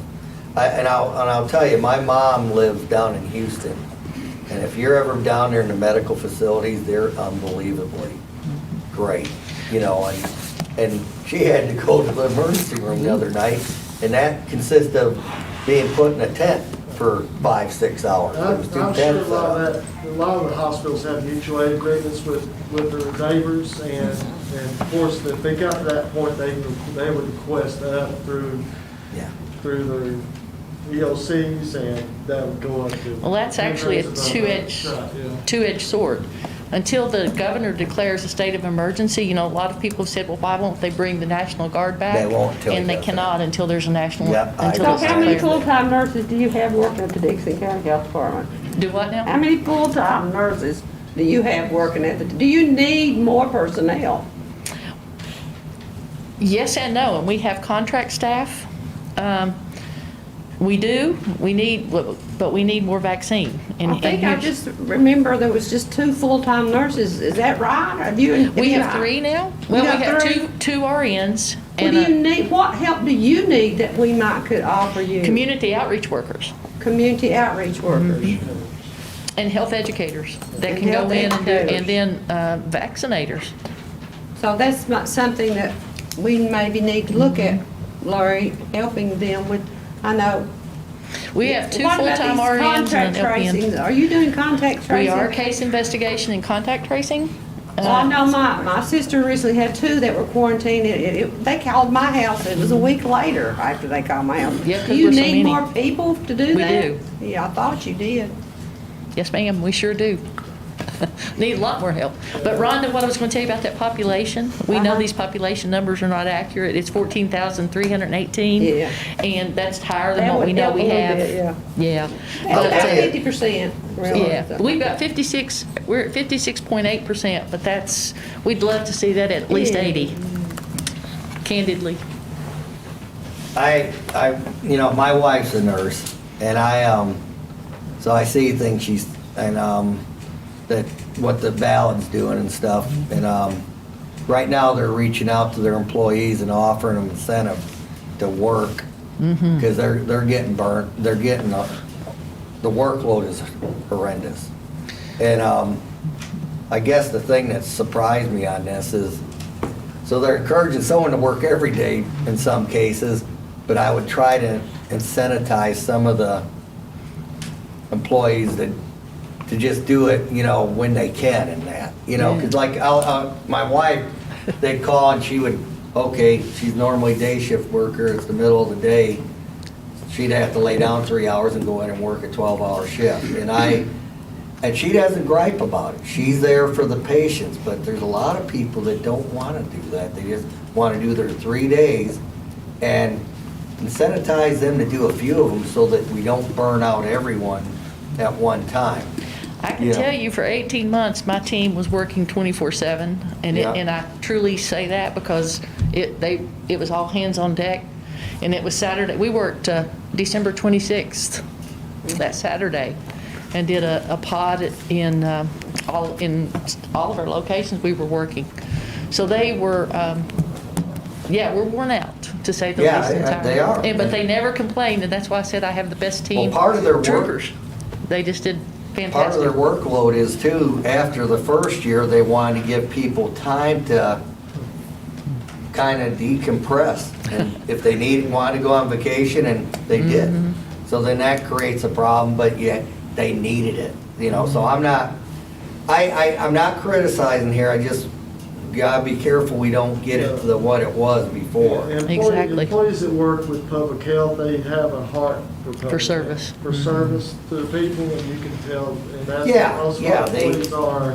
Because you're really in a profession and you take it kind of an oath. They don't work public health for the incentives or the money. Pay is a lot lower than the private sector pay with state public health departments. Secretary Kerry came to visit in, what was it, June or July? And I had the privilege of sitting down to talk with him one-on-one. And one of the things that I was able to share with him is the fact that he said, you know, what would I attribute the fact that in far southwest Virginia, we did so well initially and that our team was doing what we were doing. We had the highest numbers. We were leading the state for several weeks, and so what happened was they cut our vaccine. But one of the things that I guess that stood out and what I shared with him is what we've learned in far southwest Virginia is the means to survive and teamwork. And that's what our team did. They just did the job. And that's true of, I heard someone speak earlier about being a coal miner and retired coal miner, and when the mines shut down, I'm a coal miner's daughter. So I understand that, but we in far southwest Virginia are survivors, and we've had to be, and we're very resourceful, and we're dedicated and hardworking, but you have to be, when you're in public health or public service, you have to have a servant's heart, because that's really what it is. It's a ministry, in a sense. Is because, and that's why you all are serving right here, is you want to serve your community, and it becomes a servant's heart, and it's a ministry. It's more than a job. It's a ministry, and so that's how we did it. I've got a question. It's a specific, pretty specific question. Of course, in my private capacity, and then both as my capacity as an attorney and in my capacity as a member of this board, there's been many families of school-age children that have been quarantined for this reason or that reason. My first question is, does the school system have the ability to quarantine a student? And if so, where does that authority come from? Whether an executive order or whether legislation, can a school board or a superintendent or a principal call up a parent and say quarantine your 8-year-old? And where does that authority come from? No, that's the authority. That's not how it works, right? No. I know that. I know that, but I want to ask you that. Yes, Okay? All right, there's now let me twofold there. rephrase. The school boards can mandate mask or not mask and that kind of stuff. So no, just yes or no, just to simplify. Okay. The school board cannot tell a parent to quarantine their child legally. There's no legal basis for that. That's correct. Yes, ma'am. Okay. So let's say that a child tests positive in 4th grade. There's a child that tests positive. And I guess the teacher, the principal, the school nurse, they do a status or whatever on who's in this classroom, where they were, who was around. How does the health department discern then whether or not and who they give a call to and mandate a quarantine? Because you can, the health department can quarantine, correct, or mandate a quarantine. Now that comes from the code, right? It I mean, does. not an executive order. That's actually Code of Virginia. in the code. Yes. So do you all just strictly use the information from the school nurse and the teacher? That's correct. And does the parent have an opportunity and the child then to subsequently say, well, no, I wasn't around Nancy for more than 5 minutes? I mean, It's based on what the school gives us. What we try to do, and that's been a big controversy. It's been I'm major. sure if you've seen it on Facebook, and you've seen it all that. is. And I've got a What we've school-age asked the schools to child. do is give us a seating chart. Well, could you please give the public Sure. how this works? Let's say that a child is in 4th grade and that child tests positive. The health department receives that family's name. Then what happens after that? The school contacts us. Let's use this classroom here. I'm a former educator, by the way. I taught school for 14 years. So I'm right at home with that. Let's say, like right now, this is our classroom. And Billy, I don't know your name. Wade, he tests positive. And the school contacts us and says, we have a young man in this classroom and he's positive. The unfortunate thing is, idealistically, they would give us people that are in immediate vicinity of him. But that's not what always happens. Sometimes there's panic and, I guess, inconsistency. Well, sure. I mean, So they there's give us dozens of kids. Everybody in the room. Right. Whether, the gentleman at the back door with a white shirt on, who's nowhere near him and hasn't been for 15 minutes. So they give us everybody in the whole classroom. And may I stop you just a second? And The then- Virginia Department of Health guideline is within 3 feet of a positive person for more than 15 minutes. That's for the school, the So classroom mask setting. also plays a role, Right? whether they were masked or unmasked. So if they were. Is it 6 feet or 3 feet? in the school setting.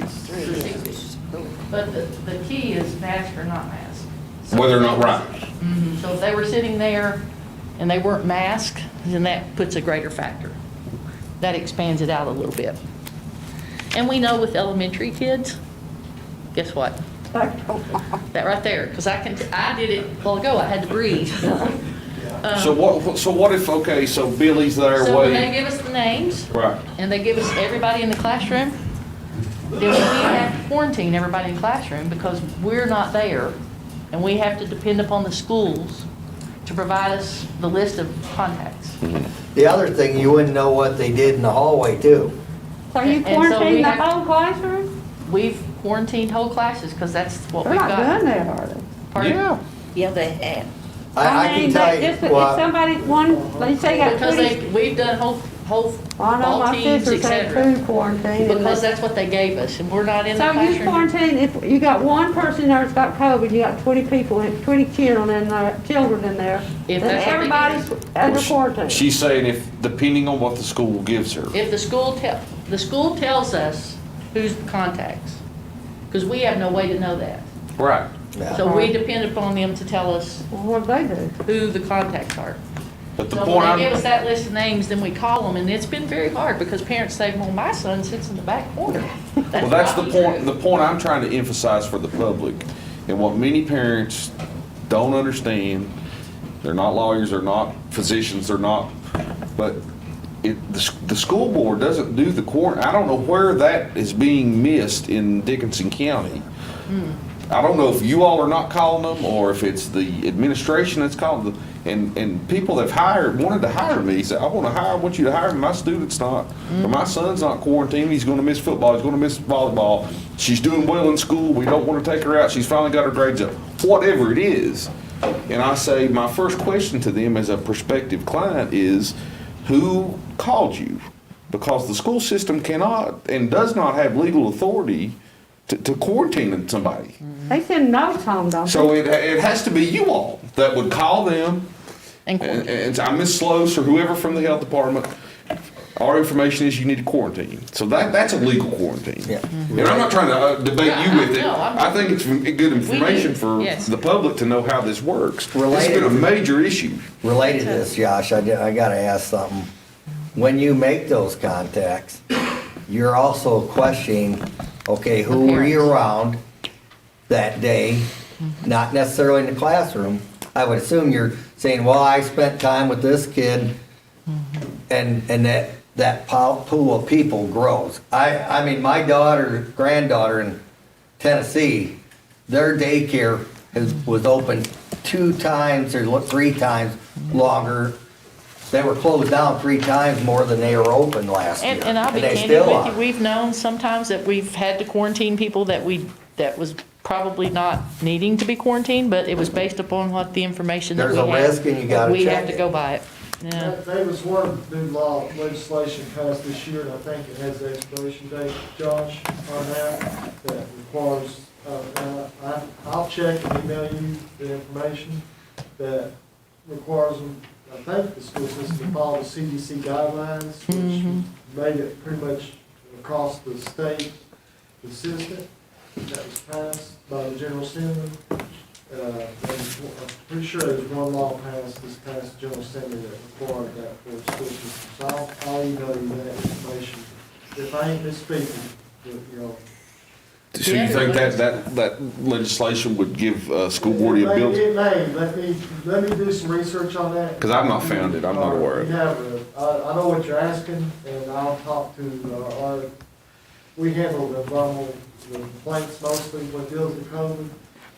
So let me talk to our attorney with our office and get you exactly the information I think, so just to be sure. And I know this, and I'm not cognizant that this has been a nightmare on the school system. This has been a nightmare on you all, but it's been a nightmare on working families too. I mean, it's been very difficult on everybody. You want to know what administrative processes people have. Yeah. that goes with that. Can I It's ask a a real question? challenge, to be honest with you. Pardon? I told Peggy, go ahead. Out of people who are doing home tests, Are you getting reports if they are positive, or are they just, if they're not very symptomatic or don't feel too bad, they just keep it That's a quiet good and stay question. home? Or what? That's a good None of that question. we can prove, but we feel like sometimes there has been inaccurate information Yeah. relayed to us, because you're at the mercy of the integrity of the person, Right. Yeah. so.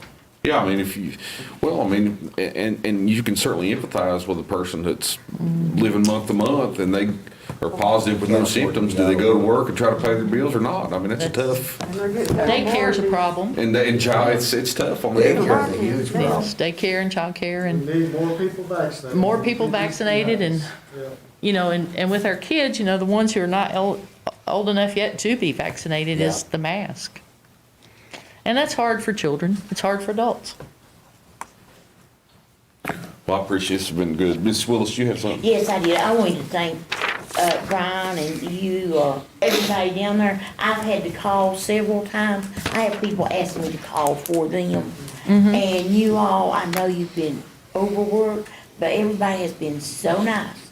Every time I've ever called, everybody's been so polite. And I like to, for you to thank everybody We that got a I've good talked to. team. They are very nice. And I've called Brian several times and he's extremely nice. I have to call him. Thank you. Thank you all Yeah, very these much. last few months have been very I difficult. know, We've it's all been been very called trying, names but I have and people that don't want to call themselves, but they want to be called for them. it's been very tough, but our team's hung tough. Thank you very much. I would for like sharing to make a motion that we pave their driveway, Thank you. paving of their driveway as soon as possible. Larry, is there anything else you need to look at on that, or? No, I've seen these, I've talked to Mr. Stanley, I've seen these estimates and things. My only concern is the drain. I wasn't aware of a drain Well, I situation think it needs to before. be looked at. Yeah, if that's something we need to look at and It's right, that also, dumpster's right there and it just flows right down. I think we probably, what might be the prudent thing is, let's let Mr. Barton to look into fixing the whole thing maybe, and then come back to us. And going back We're to gonna these have two we're gonna fix it. contractors. well, and I think everything. our season, our paving season, I don't know how long Tell that's them girls going down to. there, Well, what do they you can might take me to look. One of them, or? What do you suggest? Thank you. Yeah, I think if we get authorization to do the paving and then, we're probably gonna need to pay for striping too. We don't have an estimate to re-stripe it. If you give us an allowance and, you know, maybe up to a certain amount, that way if we can fix the drain as well for that, and then otherwise we'd have to bring it back to the Would we board not for that. have to contact these two bidders and let them bid on the drainage The drainage. also? Well, it wouldn't have to be bid, we got the small procurement, I mean, it's gonna be under that. Fit it under that. Right, if Mr. it's- Sturgill? Had the 6-inch drain, I think, in the bid they marked. I've done some one here, it says They install a 4-inch drain if needed, it says $1,000, and Mr. Sayers had marked that out, said not needed, but It's a I don't know if that I think addresses it's that same needed. situation, or I think it's needed, don't you, Brian? I think what would be Yeah, appropriate, Ed if it He's already does, done it. if it does, then even with the drain, we're cheaper on this first bid to go with that. I think what would be appropriate, Mr. Sturgill, if we were to have a motion to allow like a limit and allow our county administrator to explore. I agree with that. So if there, does that make sense? If somebody wants to make that motion I'll make that motion, and give him at least a cap, and then if that doesn't cover what it, was if we the need cap, what would the cap be, 20? 16,460. I think that's fine. Were they sealed bids? Well, you don't have to do a bid. I mean, you can, but you wouldn't have to. It may go up a No, little I'm bit. asking if they were. No, they were not. It may go up a little bit if they have to do some more work on the drainage. Mr. Stanley, you just got this quote, I guess, from McFall, right? I had Mr. Salyers or. Oh, Dave did it? Oh, okay, I'm sorry. All right. He reached out to these two companies, So can we get another, I make a motion that we allow you to get a quote to not only repave it, but to fix the drainage somewhat?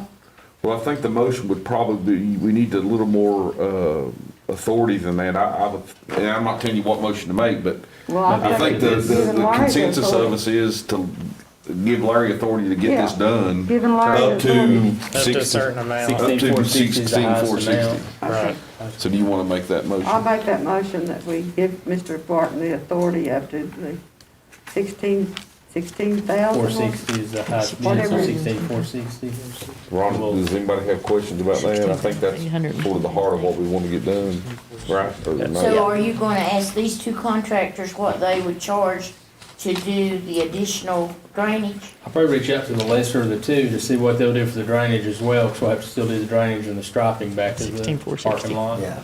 I guess what I'm saying is I don't know of any other way, unless Mr. Sturgill can tell us, to get the motion done so he can go ahead and get this going now. Otherwise, we're gonna have to come back. care of it, Ron. Does that make sense? Otherwise, it'd have to be next month. Yeah, We well, need to get going though. Yeah, we need to Sorry. get going, Todd. I mean, I trust Larry to do the economic thing and to get this thing done. Yeah. The asphalt plant will close as soon as. Well, that's what Larry said too, so we need to We probably need to get a move on vote it. on that. So the motion was to approve our county administrator to execute contract and perform the paving and drainage update for the health department up to $16,460. Is there a second? I'll second it. Is there any further discussion? All those in favor, please say aye. Aye as well. You might Thank you all. consider Thank you very submitting the much. application for the ARPA fund. All right, we need to get going here. Item 11, the Corps of Engineers non-structural flood damage reduction project. Will or Larry, do you have anything you want to enlighten us all I'll about that? update you guys on this. This came about. Thanks, Brian. Yeah, thank you all. We appreciate all you do. This came about with discussion. When you guys hired me, you passed a resolution to give me authority to sign the 202 documents. David had the same authorization when he was county administrator, and we've got a SHIPA project PA that's going to have to be signed coming up, and in discussion with that, I sent that resolution to the Corps, and they had an issue basically, instead of giving me the authority to sign, it needs to be the position of county administrator. That way, instead of giving one to David, one to me, it's just the county administrator, and it ratifies the prior documents that have been signed by Mr. Moore, the county administrator. I've never signed anything on this yet, and this was drafted by their legal team at the Corps of Engineers, so we're just needing a motion to approve this resolution. And I'll answer any questions anybody has on it. Anybody have questions? I make a motion, we approve the resolution. Is there a second? I'll Any second it. discussion? All those in favor, please say aye. Aye. Aye as well. Thank you. Item 12, Mr. Chair, this is just an annual contract that we have with Fort County Transit, which does our education to local community colleges and to the Senior Citizens Center. And we have a note on the front of the letter there showing what we appropriated in the budget, the $48,000 for education, public transportation, and $24,000 for senior citizens. And Mr. Sturgill has seen this contract, and this is in line with what is done every year for the $72,000, which is asking for approval of this contract. well, I can speak from personal experience, the bus to Mountain Empire and UVAY has helped me get my education. Gas was $3.80 a gallon in 2007, so I hope people are using it. I honestly don't know if they are. I do see the senior citizens who use it quite a bit, but I don't know if y'all know any students that are using it. I've seen it being used. I have no problems with it. This was in our budget, though. It's, Yes. we've already appropriated the It money. is the yellow We have, stick, yellow yeah, it's check just a shows the contract. total. Okay. And they total the I make a $72,000. motion that we pass the contract with Fort County Transit. Is there a second? Second. Any further discussion? All those in favor, please say aye. Aye as well. All right, ARPA funds, we have some of the applications that we discussed in our workshop. I know the first one is the Cumberland Pine Mountain Trail Riders Association. Larry, do you want to elaborate on what you've been able to uncover on the capital improvement I portion can. I'll of this share request? with this. Of course, we had a Somebody, if y'all workshop, wanna an make ARPA sure everybody hears workshop this. earlier, a couple of weeks ago, and we discussed all the ARPA requests that we had, and Mr. Rose, Mr. Mullins, Kenny Mullins, some of the others came out, did a great presentation, shared with us what the expansion's looking like on that. I think that would be a benefit to our economy, our local economy. It'd be a benefit to those of y'all that use it, but it'd also be a boost to the economy. It'd be a much needed upgrade to the facility. And so I shared the day of the meeting, I was uncertain as to whether or not it would qualify, the black or white. There's a gray area there. And so what I did, I reached out to our auditors initially, Emily Vyers with Robinson Farmer Cox and Associates, who do all the county audits each year. She said at first, her looking at it, she did not think it would qualify, but I had previously asked as well, is there anyone that specializes in this that could look at it for me? So she gave me the contact information for someone at Virginia Tech that is a specialist more in local government, things like that. She came back and said it did not appear to qualify to her, but copied her colleagues. And one of her colleagues actually works for the state of Virginia through the Department of Accounts, and she's a director with that. But she had followed up lastly, I guess it was last night or this morning, and stated as well that she should agree that the guidance that has been provided by the U.S. Treasury does not support this kind of improvement. They're saying it's more of a capital improvement on that, so it doesn't really fit the mold, the whole project as a whole, for use of the ARPA funds on that. And that was my only goal, because I'm not trying to be against the project or anything. I think it's a good project, but just more so looking out for the county, because we spend these funds, and then we're audited after the fact on them. If something does not qualify, it does not meet the criteria, then the county would have to repay those. The county, not you guys. We'd be obligated to the federal government to pay out of just general fund. And of course, we don't have an extra $250,000. So we do have some good resources to reach out to for more guidance. If y'all felt otherwise on something that you thought it would qualify because of this or that, we'll be glad to take that, put it together, send back to them, and say, hey, look at this. Did you consider this? But that's what we'd found on that one. And at the meeting, we looked at a lot of requests, things like that, and we kind of decided, or the board had decided, to table like the civic requests that we'd received, all of those, counting the trail riders and the lines, the Kiwanis, all those, until we kind of see where we're at with COVID, because our numbers have been pretty high. There's a lot of unknowns there. We had a lot of need, like we'd met with the fire and rescue, we'd met with those folks. We'd been down, I've met with hospital administrators, looked at where they're at. Just reaching out, kind of seeing what the need is there. So we were initially going to look at fire and rescue. I was going to propose to the board that we schedule another workshop for October. If y'all check your calendars before we finish, let's get something set for another workshop to continue with these. But that's kind of where we are on these. I'll entertain any questions that you all have. So I'm thinking that for these civic requirements, we should see something where you guys, your board has voted minutes approving this request. We should also see some audits for probably 3 years, because we need to see what happened, what was going on before COVID versus what it is today. And, I'm not asking you to go get audits. I think it's something you could look at, Larry. Right. Did you have to give me that Financial banking information? Just I know it was last minute this morning. It was last minute, and we actually got some of that together, and I hope to get it together today, but it was actually too many transactions for me to get together in one day. So what I'm hoping is that you will table that, and I think, to my understanding, that's what's going to happen. Do a workshop again. Well, we need to wait a while anyways and see what happens with COVID. So, and I can take those receipts and put that together in a format that, according to Mr. Barton's guidance, would be more targeted toward these particular funds, the ARPA funds. And let me say that, this is largely for my friends here, is that this is a process that, first of all, you all had to see that we all were interested in this. You had to see support for this from us and the community, and even Brian Stanley. That was wonderful. Secondly, there are multiple funding sources that we will be seeking, and Mr. Peters talked about that in our 16th meeting, and we've been doing that through everywhere from Cumberland Plateau to our IDA. Mitzi worked with me, gave me an application for CPROP funds. So we've got some things that are moving in several different directions. And this, if we get this funding or that funding, we're not going to get everything we apply for, and we understand that. Wait on the CPROP. I'd mentioned that the other day to him, but unfortunately, I think our hands are tied for a little while till we see progression or closure of the other project. I said that wrong.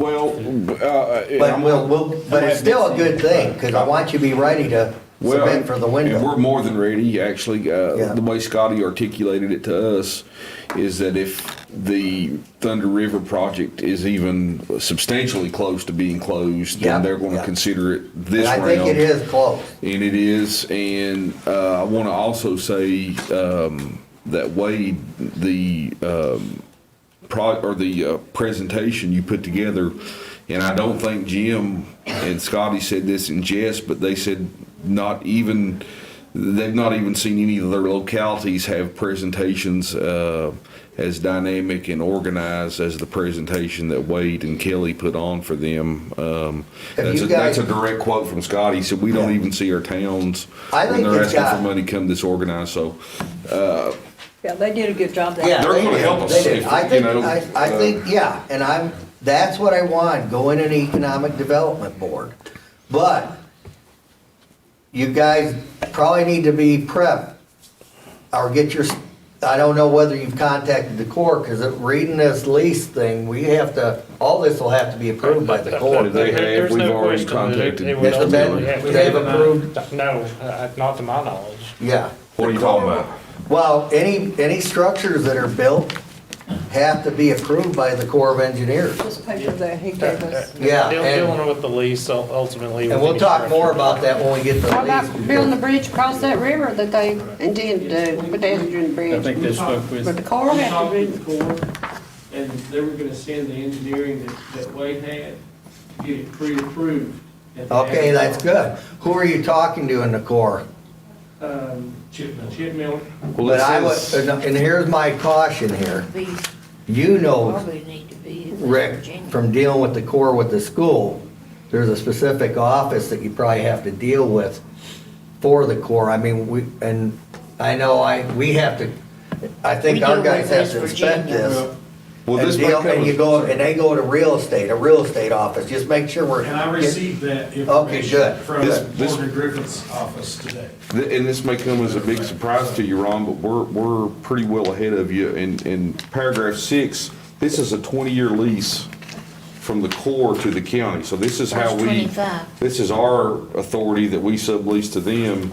But paragraph 6 states the lessee, who is us, or our sublessee, shall have the right during the term of the lease to erect such structures and to provide such equipment on the premises as may be necessary to furnish the facilities and services authorized. So the Corps not a problem. There's a however. The board, this board's Yeah, a there problem. is, and that's what I'm The Corps talking is not the about. problem. This is today's the first I've seen this. Well, we're not doing this on a whim. We've been working on this. He's been working on this, and we've been contacting the Corps, so we're not just coming on a whim. I mean, we've done our research. And that's all correct, but there is a however clause that we have to have it approved by the district engineer. Yeah, and the concern is that bridge will have to meet their standards, so we don't wanna be throwing money out there and then find out it's now $500,000 versus We $250,000. have CPM's engineer with us here tonight, Mr. Rick Jones. Now, his role in this is just keeping me on track. Let's just be frank. We are not hiring him. He is, however, here to support us, and he will help us. And that's great, that's great. Now, and as a matter of fact, a moment ago, we spoke, and he said that anything that he tells me, anything that we work with will have to be approved by the Corps of Engineers and certified, okay, which we will do. So we're not taking this lightly, we're not taking this. No, the other concern would be, is there any flood concerns that we have to be concerned with too? There- And that Corps does that. It's flood zone on both sides. Yeah. You know, and the building structures, thankfully with course structures, they can flood and the waters recede and it's not particularly dangerous. The concessions would be would be Yeah. the problem there, the concessions. So Yeah. we would have, we would have to raise our concessions, just bit. Thankfully, that side of the field, I've never seen it flooded there. I'd have to look to see which flood. Most of Dickinson County, unless you live where I live, is in either a 100-year or a 300-year Yeah. plan or something, and I would have to look to see exactly That's one of my to-dos right there. The other thing would be, you'll have to look at insurance for all this and all that stuff too. And if the board will vote to consolidate that lease, Which we're going to do, I we think. will be ready, we will be ready to take care of that. So you need they need a resolution from us.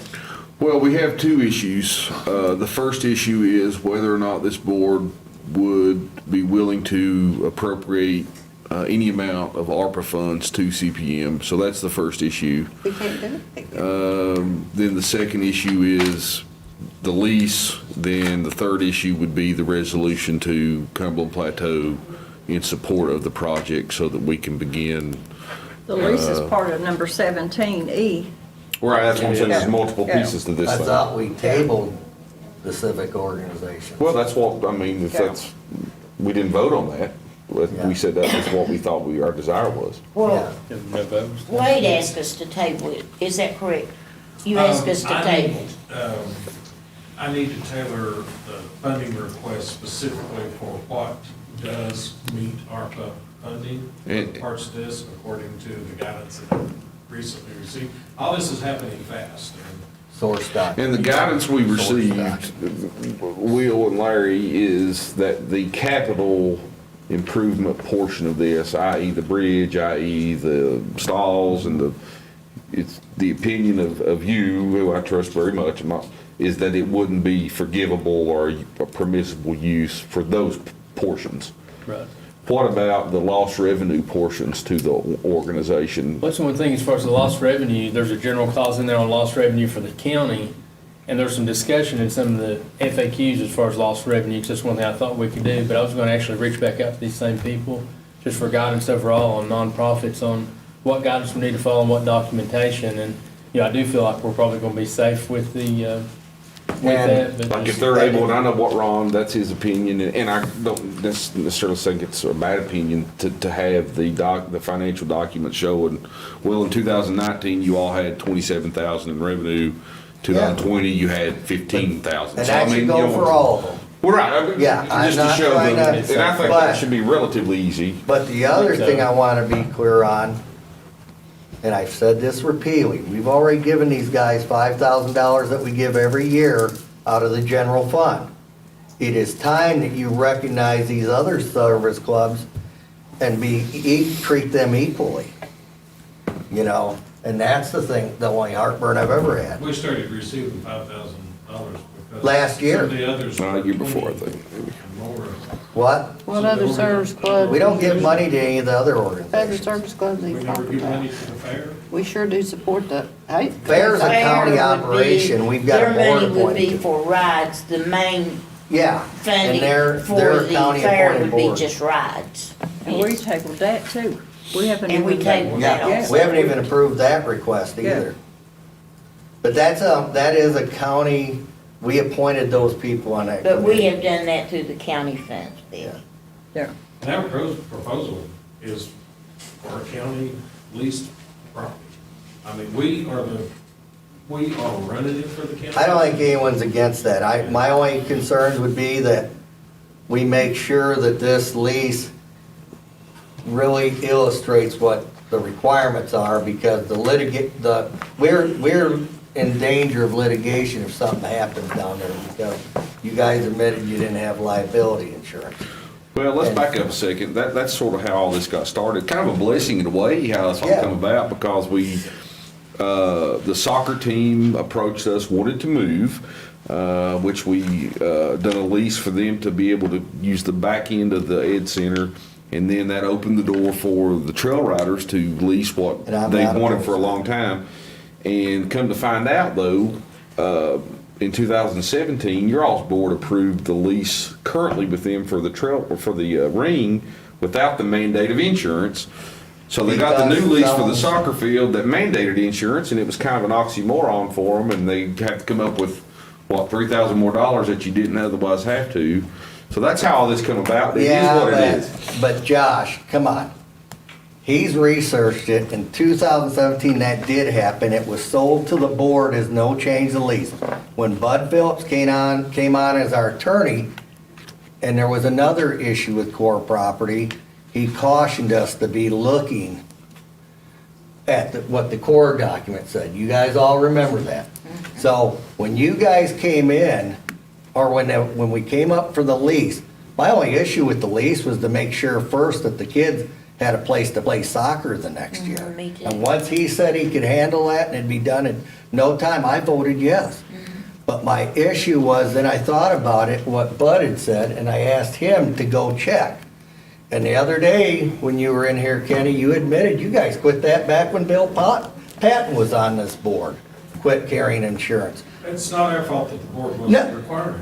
Well, Well, that's the but what I point. mean, it was in the lease during those years that you were required to have. But it was not, no. Yeah, it No, was. Not 2017. 2017 is when it got pulled out. That you Now, all I'm voted to trying to approve. say is we gotta fix that. I didn't change the lease. I'm not saying you did, I'm not accusing you of it, I'm just saying that it left a serious, risk to this county, and we've gotta fix all that.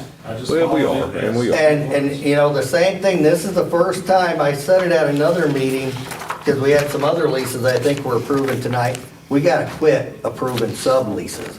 We gotta see the whole picture. Well, I got the lease tonight for the core, and I want to ensure that we cover things like that little however clause, because I also think that any construction that goes on down there should also be brought before this board too. We should have something in that.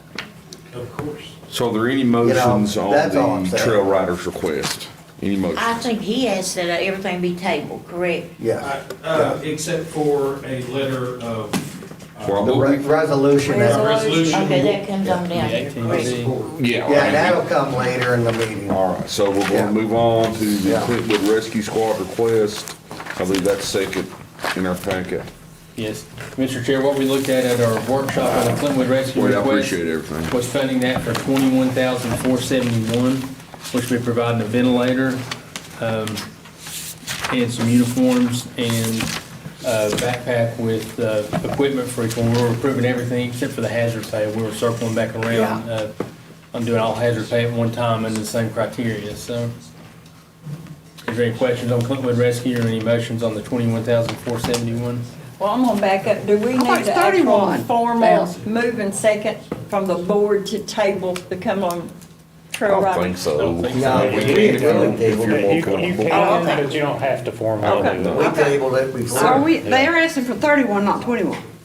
Says Right, 30. there's 10,000 in hazard pay, and at the Okay, so workshop, we they're talked asking about for the hazard pay. 21,000. And Richard's got me some of the rosters today. We're going back getting rosters of those that are active, like for all the departments over the past few months, so we're still gathering all that information. Hopefully, we'll have all that by the next workshop, so. Well, I talked with, if I could just talk with Ron last night and asked him for some numbers on their calls that they're making. Glenwood Rescue in 2021 made 821 calls, way ahead of Hayside Rescue made 483, Sandy Ridge made 75. So, On Clintwood Rescue, I'd like to ask a question. and then for Well, this, sorry, I after this thought- year, wait just a minute, Ron. Yeah, After this sorry. year, they've made 1,070 calls, Clintwood Rescue has. Hayside's made 637, Sandy Ridge has made 151. And it goes on down to Pound is coming in doing some, they've made 4. But I think this request is reasonable. The 75 was when Sandy Ridge almost went down. What year, when the 70, that's 2020? Okay. That's 2021, thus far, they've made 75 calls to Clintwood Rescues, 821. I thought you said they made 151. That was in 2020. In 2020, they made 151, Sandy Ridge did, and Clintwood Rescue made 1,070. That's the data that Ron gave me. Glenwood has paid, Sandy Ridge does something. Here's the thing, Yeah, Rhonda. Sandy Ridge is all volunteer. Clintwood Rescue has 11 paid, was it, Ron? Clintwood Rescue Squad has how many paid? 11? 11, yes. And how You many? wanna come up, Ron, so we can hear you? what I'm trying to say, or what I thought about it last night, I mean, that we gotta find out some kind of, they're doing much more, and it's because they're near the hospital and so forth. I think the request is very reasonable. No one's question. Who can, how does so how, like if I got a call, or if I call and I'm having a heart attack or whatever, God forbid, which you could hear, I guess, tonight. Me. But how do you, like, how does it go from either Clintwood Rescue Squad or Dixon County Ambulance Service? Or does Dixon County Ambulance Service even answer emergency calls? He's got the data on here. They're second due to us. Now, how does that work? We have the primary 911 coverage area for the Clintwood area. Who makes that up? I mean, how do we? The sheriff's department. Well, that's been in place for. It was in 20 place once we did the 911, wasn't it? Well, how do they get their 25 years calls ago. then, Yeah. Ron? How does Life Care get their calls? No, Dixon It was County when we Ambulance Service. Oh, is that what they call it? No, not Lifeway, that's in Norton. The road numbers and the Right, names and right. things, I believe. is So when how they does started Dickinson dividing County it. get Is their- that correct, Ron? Yeah.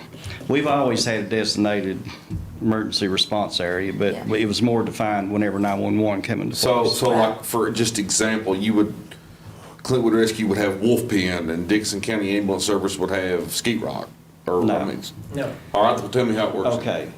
Dixon County Ambulance Service is commercial service. They do primarily interfacility, hospital to hospital, doctor Okay, appointments, right, so all right. forth. That's what, okay.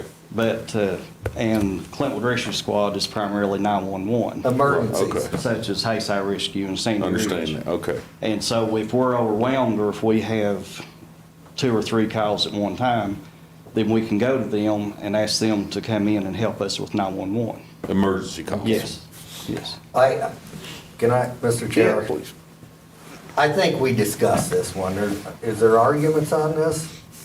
No, we're just trying to. The only thing I wanted to add is I asked you at the meeting, and I think we determined that really the ventilator is used by you guys because you got an agreement with the hospital, they set it up when Yes. you're doing transports.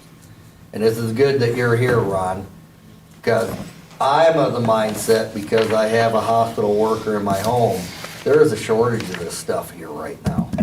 Definitely. Do we need to lean forward even more and do another one? I asked that at our meeting.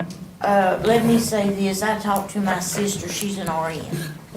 She's retired, but she talked to some of the people at Big Stone Gap, where she's worked for several years. Right. And also, she talked to the hospital down here. They say that the ventilators for you all are the most important thing right now because they're having to wait till you get back with one to transport another patient. Right, the hospital doesn't have one they can send out. Now, there is some procedural stuff that would probably have to be done, because you're not, when you take a patient in on a ventilator, you're not gonna pull it out. It's going. It's They gone. can't put it in, the hospital has to put the ventilator in. You all cannot put a ventilator in, is that correct? If they're trying, they can. Yeah, No, we can't. we put it on for the transports, yes. What's I that, Terry? thought the hospital had to put it on. They would order they would order the ventilator, but we would be trained to put it on, yes. You have somebody That's not trying to what put I one think. on, right? Yes, we do. Sandy Ridge has somebody trying to use their ventilator. approve the 21. One person up there. But you bring Well, your I'm asking ventilator questions back to you. because the hospital has their You see what I'm ventilator saying? once I you wasn't get there. against it. Correct? Well, I'm not And either. you I bring just- your I'm ventilator thinking there's a back. need for And you- greater. That's You're going COVID back to stuff. hospital to pick up somebody else there that's waiting on a ventilator, correct? If the case be, yeah. Yes, Yeah, that's what I heard. yeah. Ron, tell me, how big's the impact? Is it something that's critical right now that you, I know, I'm okay with the one. I'm asking just in case. I'm not trying to act paranoid either. Yeah. I'm just asking. Well, I mean, everyone knows how bad the COVID cases are getting, and patients more and more are ending up on ventilators, and they're having to be transported out. I think even the hospitals have shortages on ventilators. That's That's what correct. my sister was telling me that she talked to. Well, They that is- have a shortage.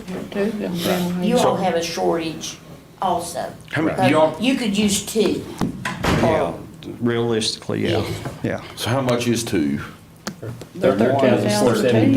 13,000 apiece. So Are they 13,000 each? If I'm not, Is that what they are? Mitzi and I went down and met with Miss Ruth, the administrator at Dixon Community Hospital last week.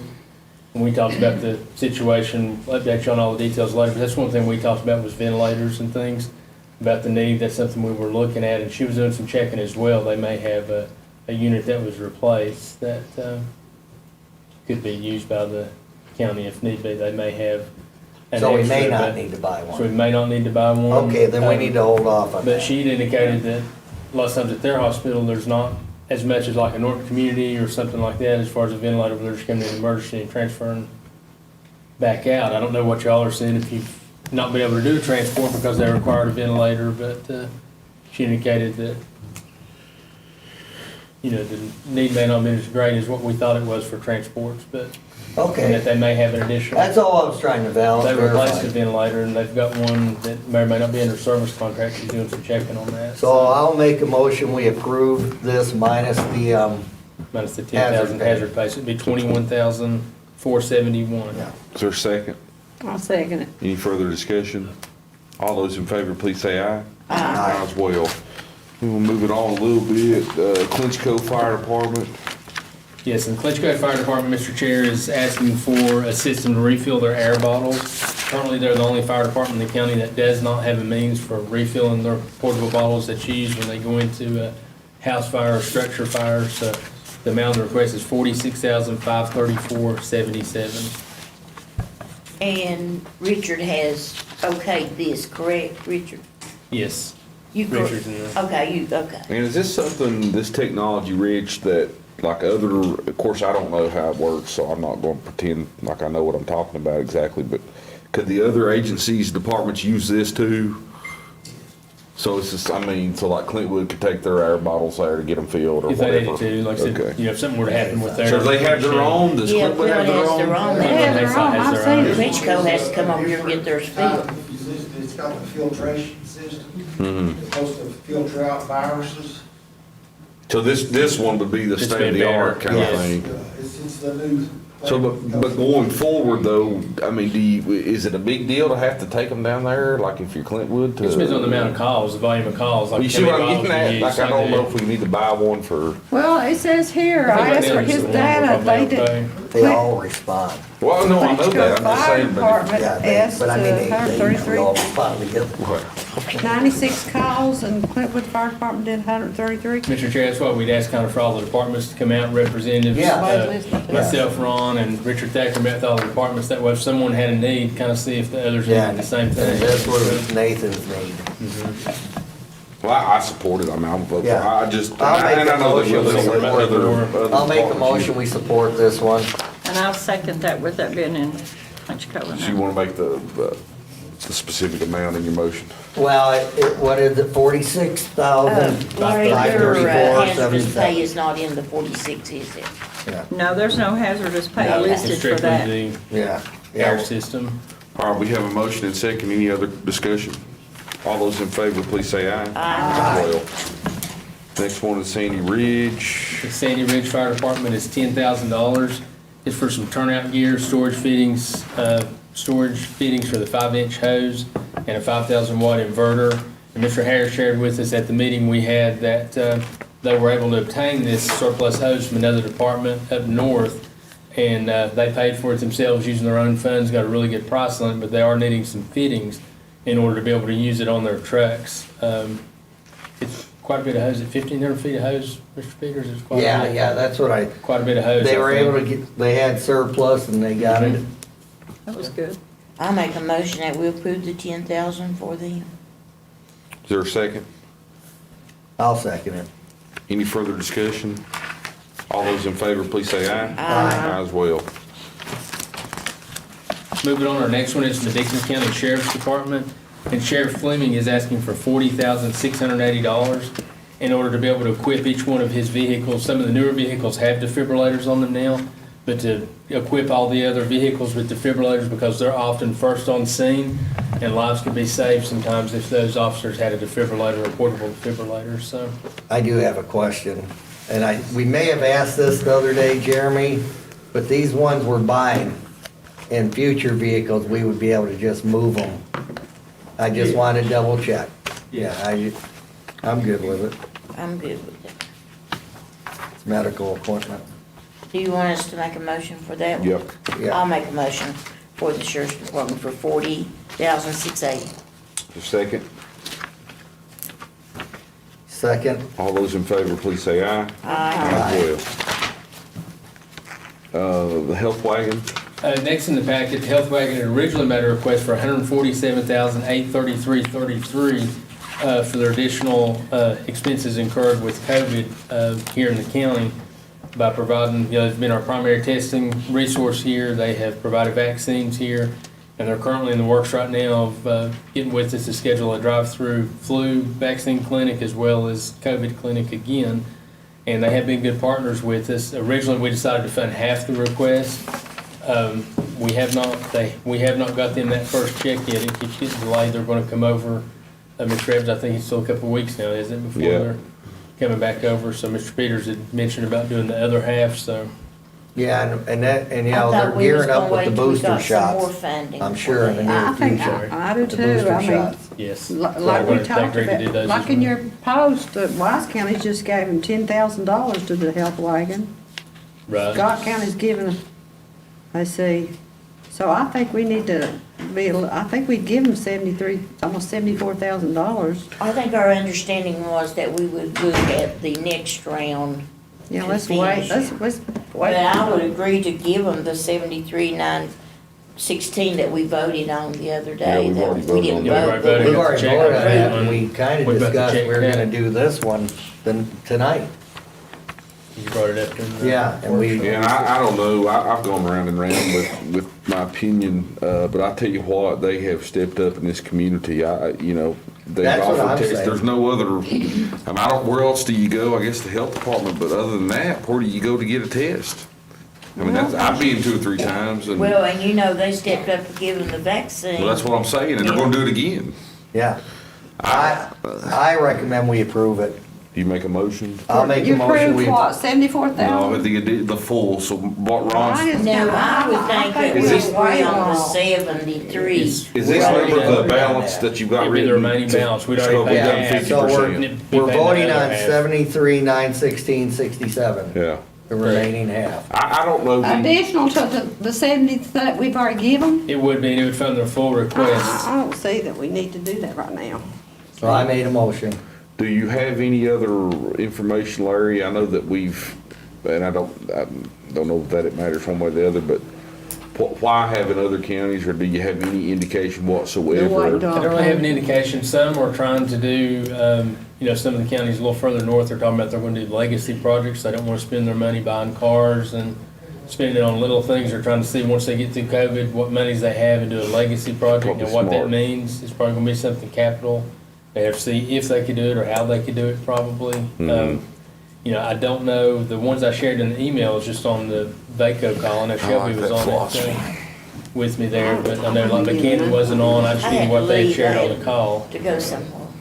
All right, so Mr. Peters has a motion. Is there a second to Mr. Peters' motion? I'm going to second him. You are going to second it to Yes. pay the remaining 50%? Yes. Okay. Any further discussion? I don't think we should give them the additional 70.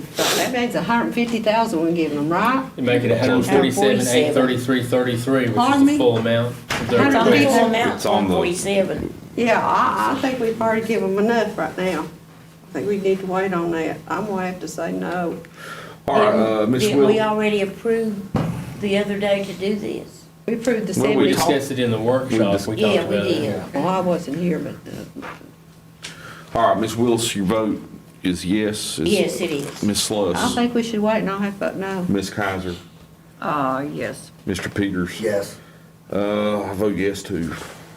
Because the only reason I vote yes is the way we're spending this money, I want to make sure that somebody gets it that's going to do a COVID test and is going to give an Well, they get antibody plenty- treatment. they get plenty of money. And- I want to make sure it goes for. Well, Let's get that. I mean, It is, I can see They that. get plenty of money. They sent me an email this past week wanting money. I think they get plenty of money.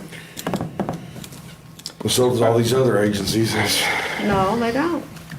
They don't get money coming from New York and everywhere else. Mr. Chair, our next request in the packet is Dickinson County Behavioral Health for $20,000. And that'd be for the purchase of 10 AED, the defibrillators, kind of like the sheriff's office is getting.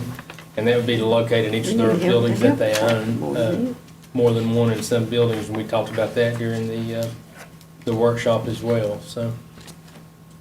And Kevin's here.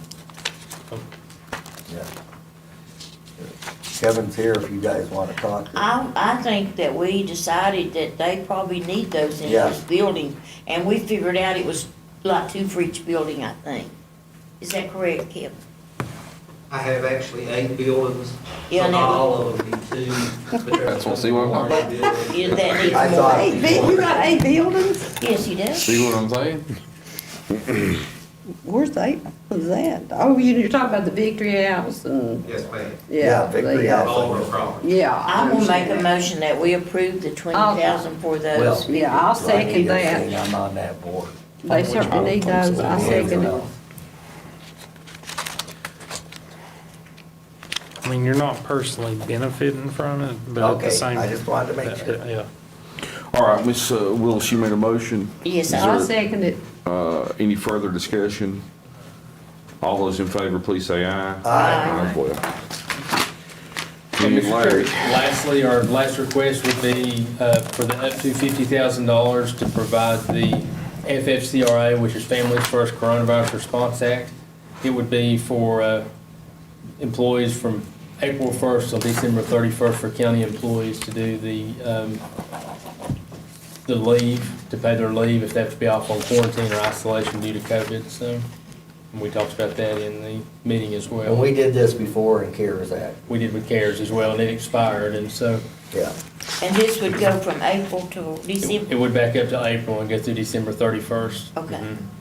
and you had this as a specific item 14 right on the agenda. It is for the actual policy. We had drafted that. Okay, I'm Mr. sorry. All right, Sturgill very looked at we're waiting to make sure this request got approved, and if so, then we'll adopt the policy. Well, I think that they need to be paid if they have to be off for COVID, and also if they have to be in quarantine, Yes.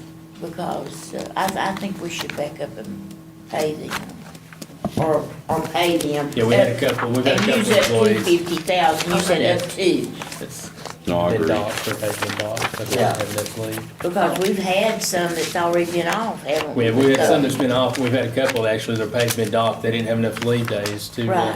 cover, and that's why we were asking to go back and Yeah. catch them. Yeah.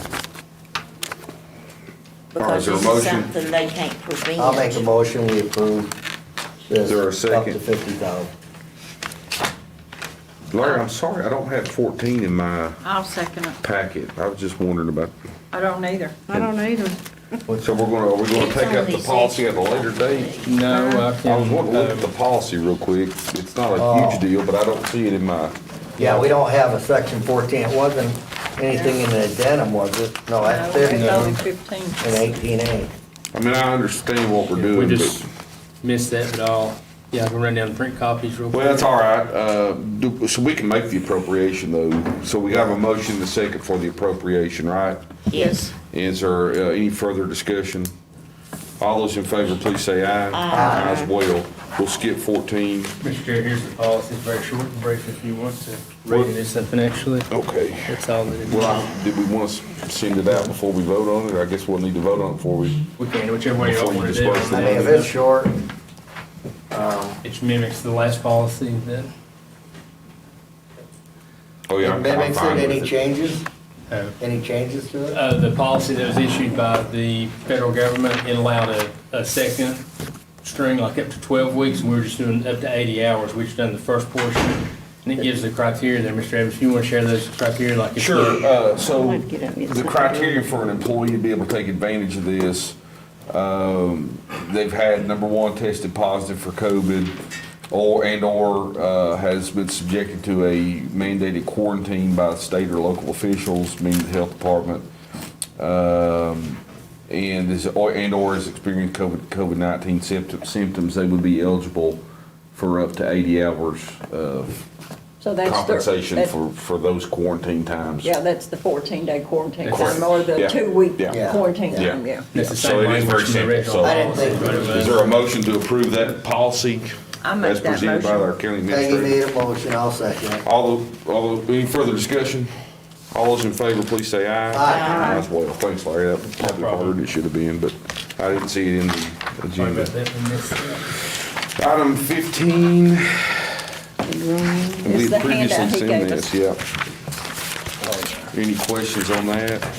On item 15, if you'll recall, Mr. Thacker applied for a grant for a drone to be used, multiple ways in event of emergency in the county, like with forest fires or with, hostage situation or any type of thing like that, that could be used. And of course, Mr. Phillips had drafted a policy for us, a very comprehensive policy. And with the grant, they'd come back with some questions, some items need to be addressed as far as like use of the data, consequences if someone misuses data, things like that, just a little more controls, and the changes are outlined in red. They would have to meet certain criteria for law enforcement to use And it this. doesn't even use it, and of course, that Yeah. was all stated in the original when we talked Yeah. about that, as far as the order and stuff that have to be received to do it, but, there's a few things the policy was lacking, and I think we were actually one of the first in the state to adopt this policy, so, the main change in there was we had to say it's gonna be reviewed on an annual basis, and then the protection of privacy, civil rights, and liberty section was added, and that's the changes that were required. Hey, Richie, no flying over my house. I'm not doing anything illegal, but we do have skylights. Is that why they stopped when somebody was flying over the ball games with the drone? You remember that? Is that illegal to do, I guess? No, I don't think so.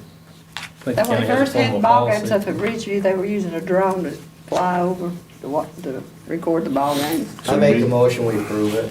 Is there a second? I'll second it. All those in favor, please say aye. Aye. Ayes well.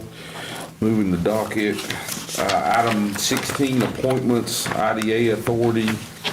Unfortunately, there is a vacancy. Of course, our board and each member may want to speak on this, but personally send out my thoughts and prayers to Mr. Compton's family.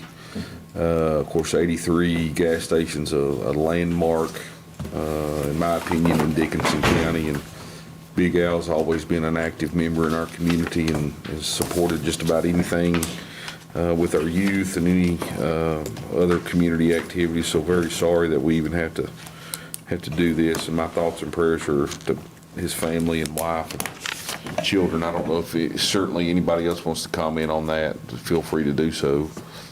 Great loss to the community. We're gonna miss him dearly. My condolences and sympathy Yeah, to his family. I've known him all my life. Peggy, do you have a,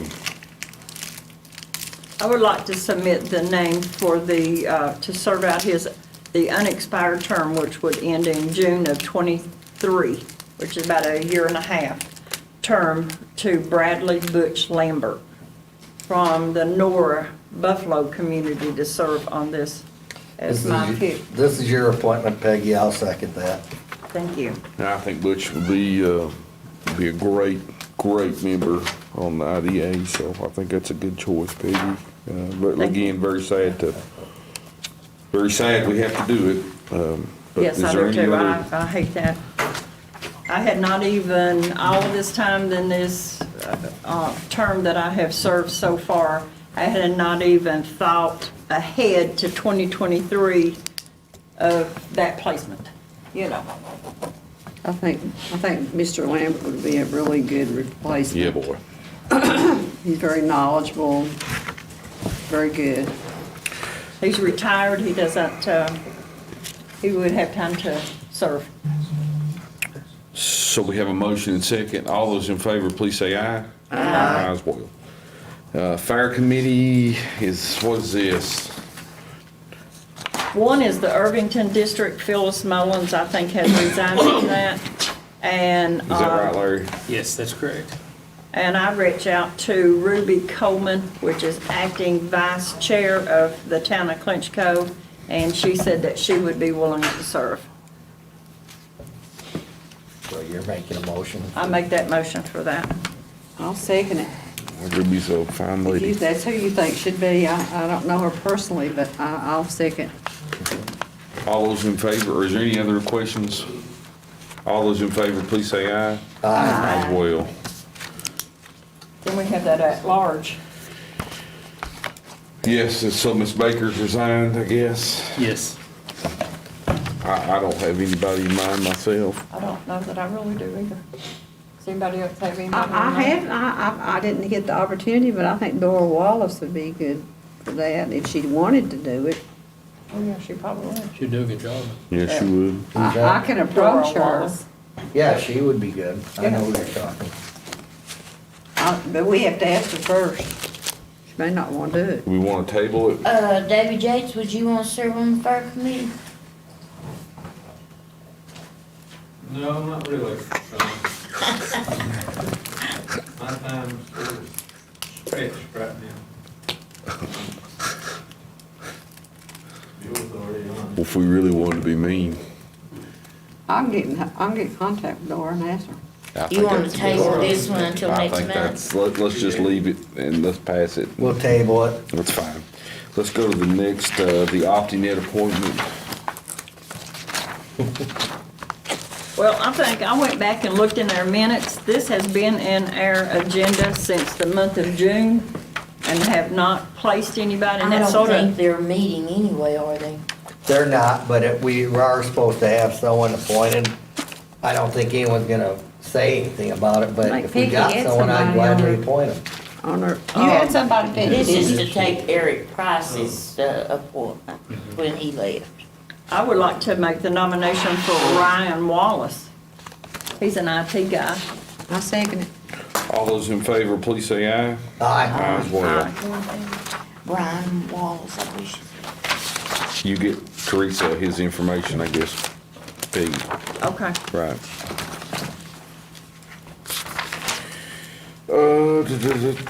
And the airport commission. Oh, I don't know anything now. I would like to appoint Dr. J.P. Center. I asked him if he'd be interested in serving, and he was well pleased to take the appointment if you all would be so pleased to appoint him. I think that's an I think he'd be excellent good. appointment. I'll second that.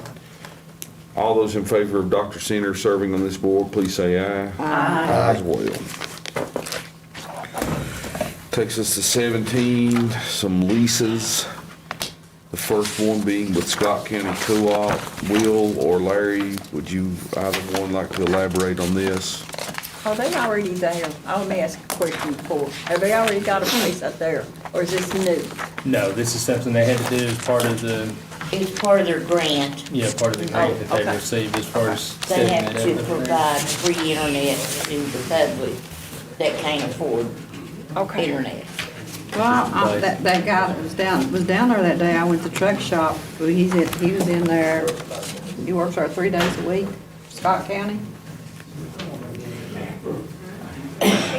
They send their own employee to work it. And they provide an employee that Well, staffs the it. and they Mullins provide the man from equipment. Dixon County. Would they have access to the building?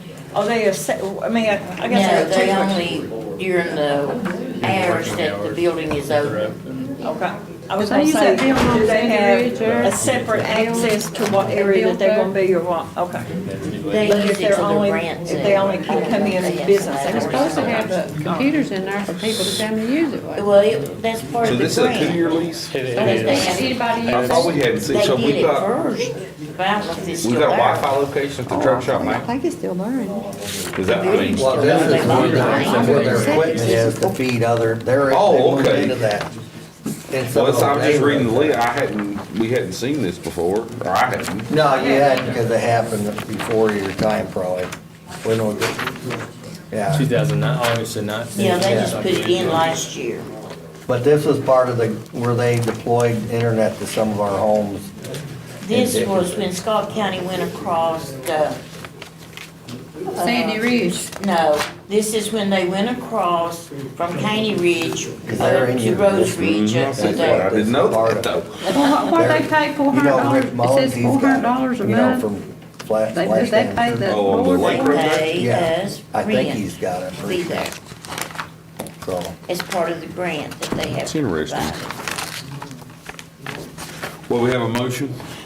I make a motion that we approve the Scott County lease if that's the one we're on.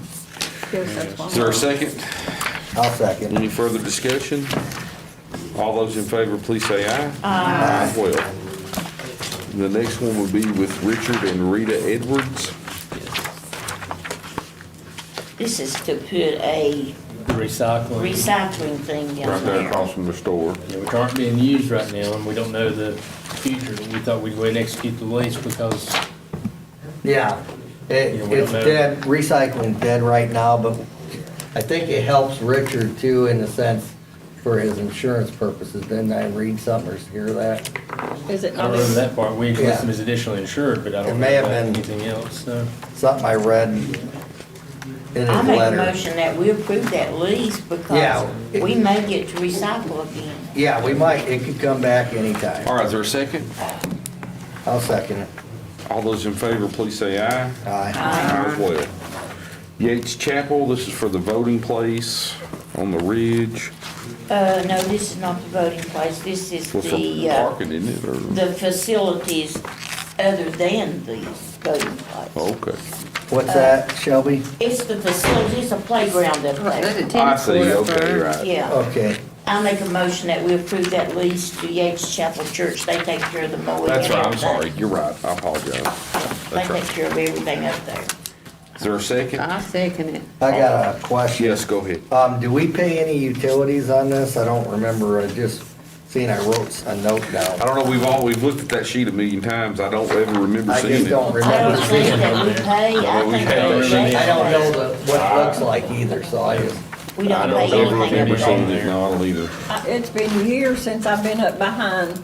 yeah, I don't have a problem It's a with nice lease, little I'm just trying to make sure He we, said, used to be, there's a tennis court up there and basketball, I think. Well, there's lots of playground equipment up there. I purchased some and Bobby purchased them for Head his. Start used to be over there, didn't it? And there's a lot of kids play up there. Yeah, it's used, this isn't one we Is that up have behind their utilities fellowship on. hall? is it? Yeah. Yes, Okay, we're good. it's nice. where the I'm Yates good, School used to Chair. be. So Ms. Wills made the motion, Ms. Sluss seconded, all those in favor, please say aye. Aye as well. The next one is Quinchco Free Will Baptist Church lease. It's the parking lot. Parking lot. Yeah, that joins the senior citizens. I make a motion that we renew that lease with that. They keep that cleaned up pretty They good. do. I'll second it. It says here, they, okay, yeah. Any discussion, ahead. questions? Go Said ahead. they want to purchase it. Is that what it says? That was in the That's, letter, but that's a letter with 1999. Bud advising against it. Oh, okay, Yeah. I'm sorry. I Yes. forgot about being a county administrator. We got a move in second, you ain't called for a I'm vote. sorry, yes, is all those in favor, please say aye. Aye as well. In the next Sorry to one, jump in there. we have the consolidated lease between, or for the Pound River Soccer Field and the horse ring area for the Cumberland Pine Mountain Trail Riding Club. I would like to discuss this a minute. Sure.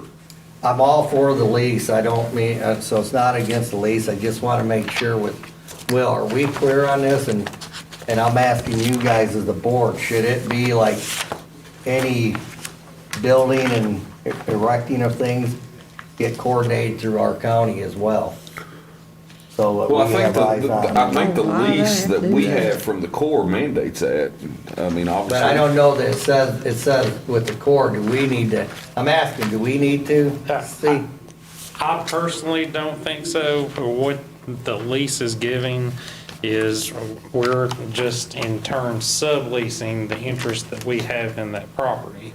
And so I think that if there was something done that the county did not agree on with improvements to the property, then obviously we could easily just terminate the lease and give them notice. Yeah, but So- after the fact's harder if money's been spent and all that. After the fact, which is why it's important, which of course they said that they're doing anyway, but working through the district engineer to make sure that anything's Yeah. approved. That's all I'm trying to ensure. Yeah, I don't think there's an issue. And then the other thing is, because of the snafu we had with the litigation insurance, you know, the liability It is insurance, I'm in saying there. the wrong word. But paragraph 20 addresses. I know your that's question. in there, but do we need to, on some of these other things, specify or this lease from the Corps is gonna go with it and become a need? I'd feel more comfortable if the Corps lease was a part of this. Well, it is, so. That they have, that's delivered to them. We don't have any more authority than what the Corps give us. I just wanna make sure that there's no, But no, it specifically references. It does, on chapter- I know, I seen it, I seen it Paragraph reference it, but I want it to be delivered that way too. Correct. So obviously they would know what their rights are by looking at That's the. all I had, I'm good with it otherwise. Lessee shall have the right at lessee's own expense from time to time during the term of this agreement to improve the premises with the written consent of lessor and/or the U.S. Army Corps of Engineers. Yeah. So what you're specifically Okay. saying is in there. That's all I was making sure. Okay. Correct. All right, do we have a motion? I'll make a motion. Any other questions? All right, is there a second? I'll second it. All those in favor, please say aye. Aye. As well. Other business, 18A. No, 18A is going to be the ARPA municipal utility relief, and that had came to us by email yesterday, and I shared that out with you. Ms. Teresa printed a copy and attached it with our addendum. And basically what this is something we learned about that the state is doing. It wouldn't use any of our ARPA funds, it would be only state ARPA funds. And it would provide assistance to a municipal utility, which would be like Dickinson County PSA, or the town of Clintwood, with their water and sewer customers. If they have people who have customers who have arrearages over 60 days, then they can file an application in October. October 15th is the intent to apply deadline, and October 22nd is the deadline. For possible assistance with that, money would come from the state to offset that customer's balance. It may not 100% wipe it out, but it'd be a pro rata based on the amount of requests that they got. Mr. Phillips with the PSA had got back with me and said, they're going to look at it, see where they're at, but, if they have it, they would like to do it. And the town of Clinton with the same thing. They don't know how many, if any, they'd have over 60 days, but I thought we better put this on the agenda because we won't meet again before the deadline to apply, so. And again, it doesn't use any of our funds. We have to serve as fiscal agent. The county would have to be fiscal agent, and the money would come through us and we would distribute it out to the PSA or the town of Clintwood. So, I'll try to answer any questions that you all have. So we need a motion to approve this.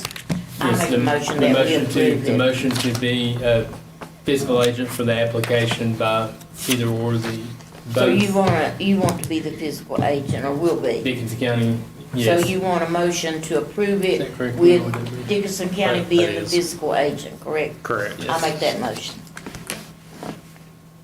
Your second. I'll second it. All those in favor, please say aye. Aye. As well. Takes us to 18B.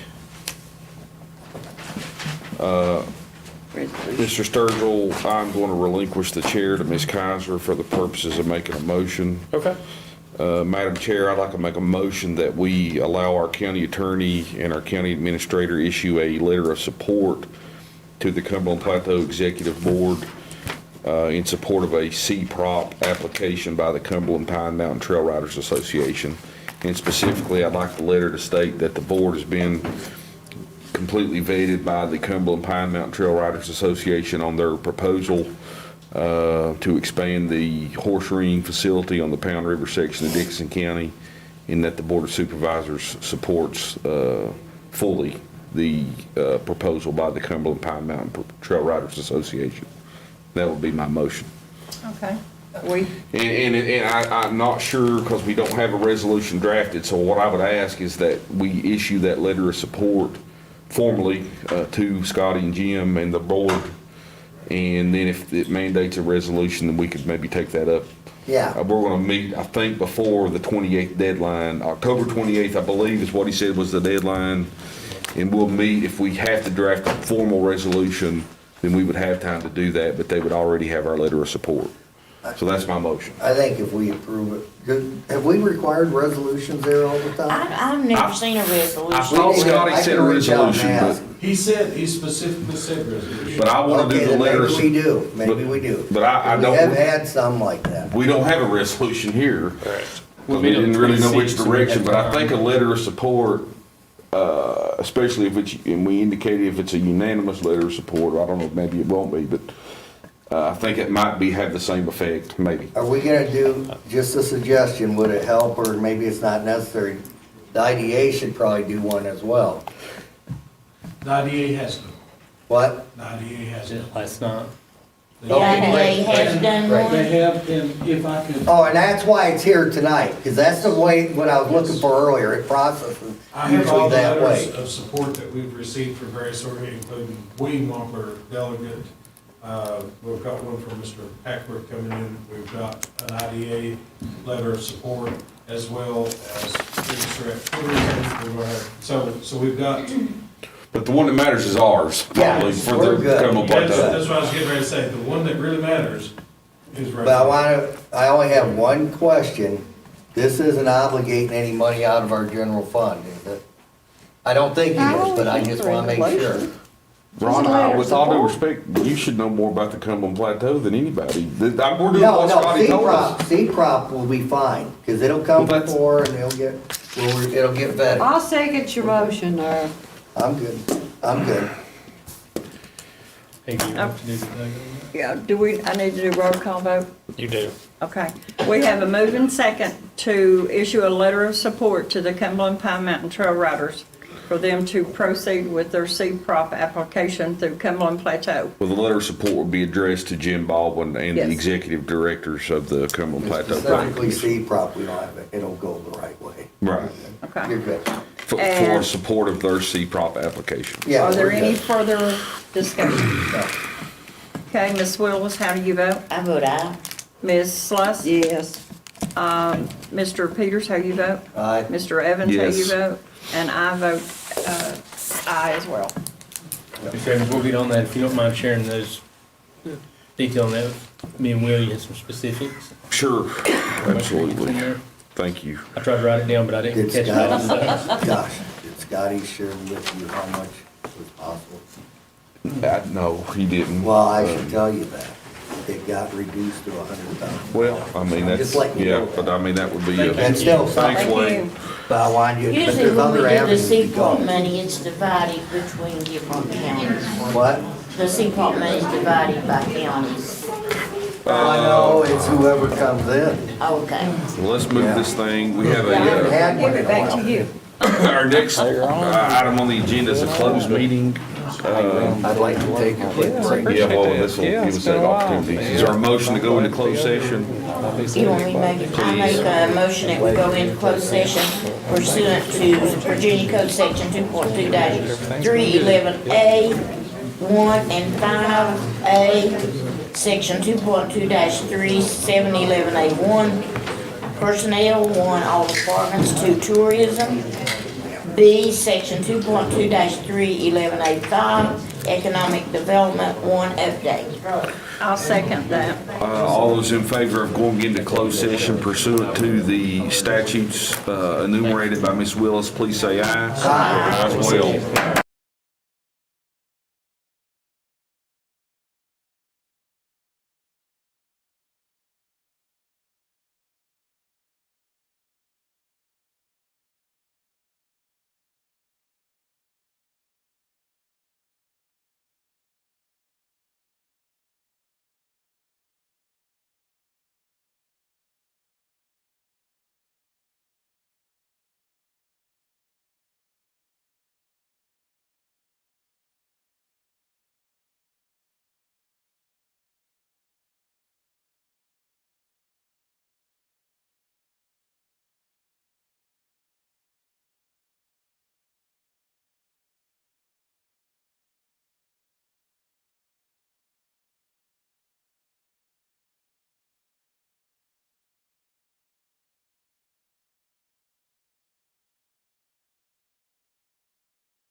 I'll come back into open session.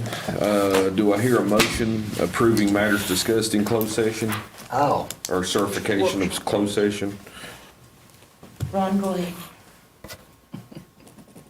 I'll make a motion that we only discuss those issues that we previously went into closed session for. Is there a second? I second. Okay, Ms. Willis, how do you vote? Aye. Ms. Sloss? Aye. Ms. Kaiser? Aye. Mr. Peters? Aye. Aye for me as well. Is there any motions coming out of closed session? Mr. Chairman, I have a motion to pay $3,600 to Fahey for a grant writing for grants for 6 months. $3,600. Well, we were paying high. Half of it. Oh, that's right, I'm sorry, I forgot about that. Folks will pay it all. Is there a second? I second it. Is there any discussion? Mr. Barton, just for clarity for the record, would you like to explain exactly what that is and what the Board of Supervisors is doing with Fahey? I sure will. The IDA approved it last night, but with Fahey, they are a group that People Inc. is under, and what they do is they engage in grant writing and helping identify grants that are available for potential economic development projects. And then, once they identify the potential funding sources and grants, then they will write and pursue those grants for us. So that's something we're interested in pursuing on this And are they project. specifically being engaged for one economic development project we have 6 months. in prospect for the Red Onion site? Yes, sir. Okay. That's correct. And they're going to assist us in other matters, possibly with grant Possibly. We hope so in the future if this works All right. good. Anybody have other questions or comments on that? So we have a motion. Do we have a second? Ms. Celeste seconded. Any further discussion? All those in favor, please say aye. Aye. Aye as well. Any other matters coming out I of have closed one session? more motion to hire. We advertised for 2 weeks for a part-time tourism director to help Rita. And we got one application, and I make a motion that we hire Vicki Barton part-time as assistant to Rita I'll second Sarad it. Tourism. Any further discussion? All those in favor, please say aye. Aye. As well.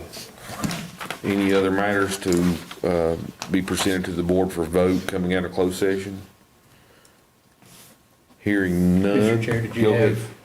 did you have one about a letter for someone to make? Yeah, I did. Of course, I don't know, certainly open the floor to a motion. I can relinquish the chair and make the motion, but I would like the board to consider possibly issuing correspondence, an official correspondence, a formal correspondence to the town of Clintwood, asking, essentially extending an olive branch, indicating that we have funding in place for the splash pad and that we would like to work with them in attempting to find a location, be that in the town of Clintwood, maybe not, but we would certainly like their cooperation and extend a formal request to meet with them and for their cooperation in pursuance of a splash pad.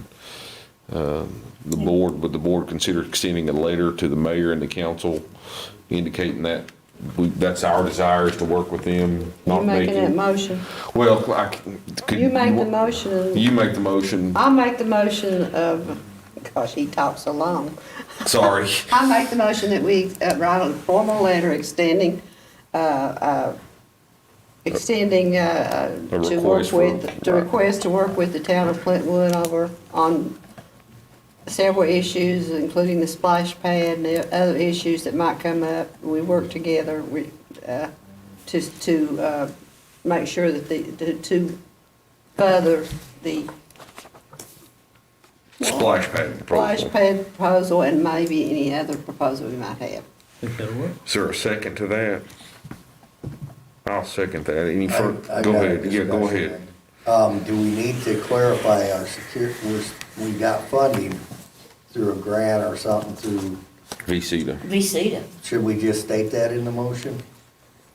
The funding that we got for the splash pad through VCTA. Well, I guess Yeah, or put that in the letter. Yeah, the gist of Yeah, it. we put that in the letter. Yeah, that's what I mean. I don't need it in the motion. I just need it in the letter. Well, Mr. Martin and Ms. Sykes and whoever, Can write the that's letter. all they'll I compose the letter, but I'm good we're otherwise. wanting them to actually issue a formal letter on our behalf asking them Yeah, to work. I'm with it. fine. I All just right. wanted to clarify that in the letter. So we've got the motion and the second. All those in favor, please say aye. Aye. Aye as well.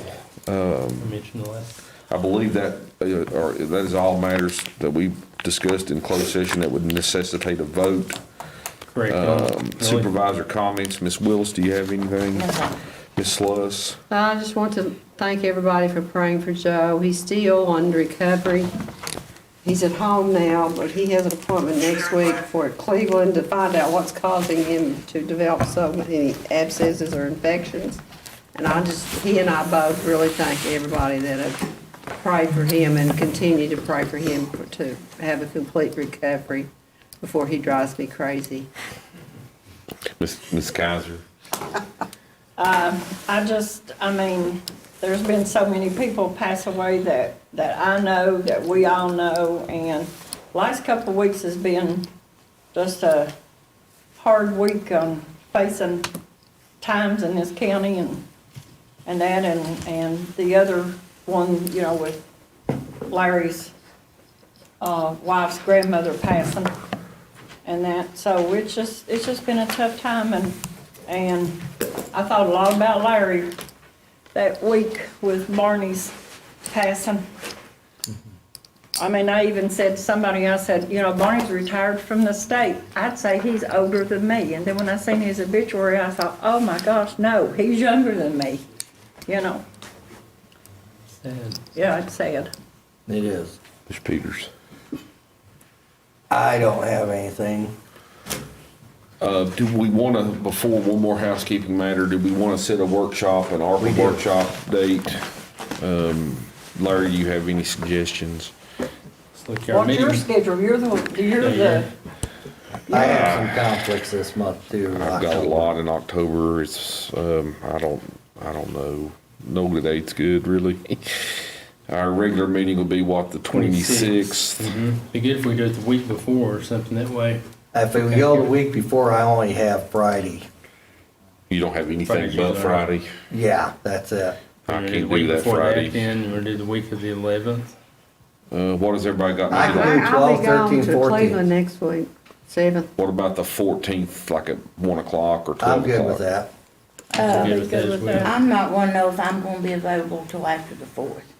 So you don't think you're available the week I of don't the? know. I'm not sure. Well, would it, You all just said it. I'll either be here or by phone. well, I don't even think we need to vote on it probably. Let's just I don't think tentatively so. set October 14th at 1 o'clock. 1 o'clock. Yeah. October 14th, 1 o'clock. Okay. Did anybody else have any comments? Mr. Peters, you didn't have any, Ms. Kaiser? No, I didn't. I reiterate what Ms. Sluss said. There's a lot of people dealing with issues in our community. Pray for everybody that's sick. Thank Ms. Lyle, Mr. Mullins, Sheriff's What time Office. did y'all say for the workshop? 1 o'clock for staying with Thank us late per usual. But without any further ado, is there a motion to adjourn? I'll make that motion. Is there a second? Second. All those in favor, please say aye. Aye. And we are adjourned.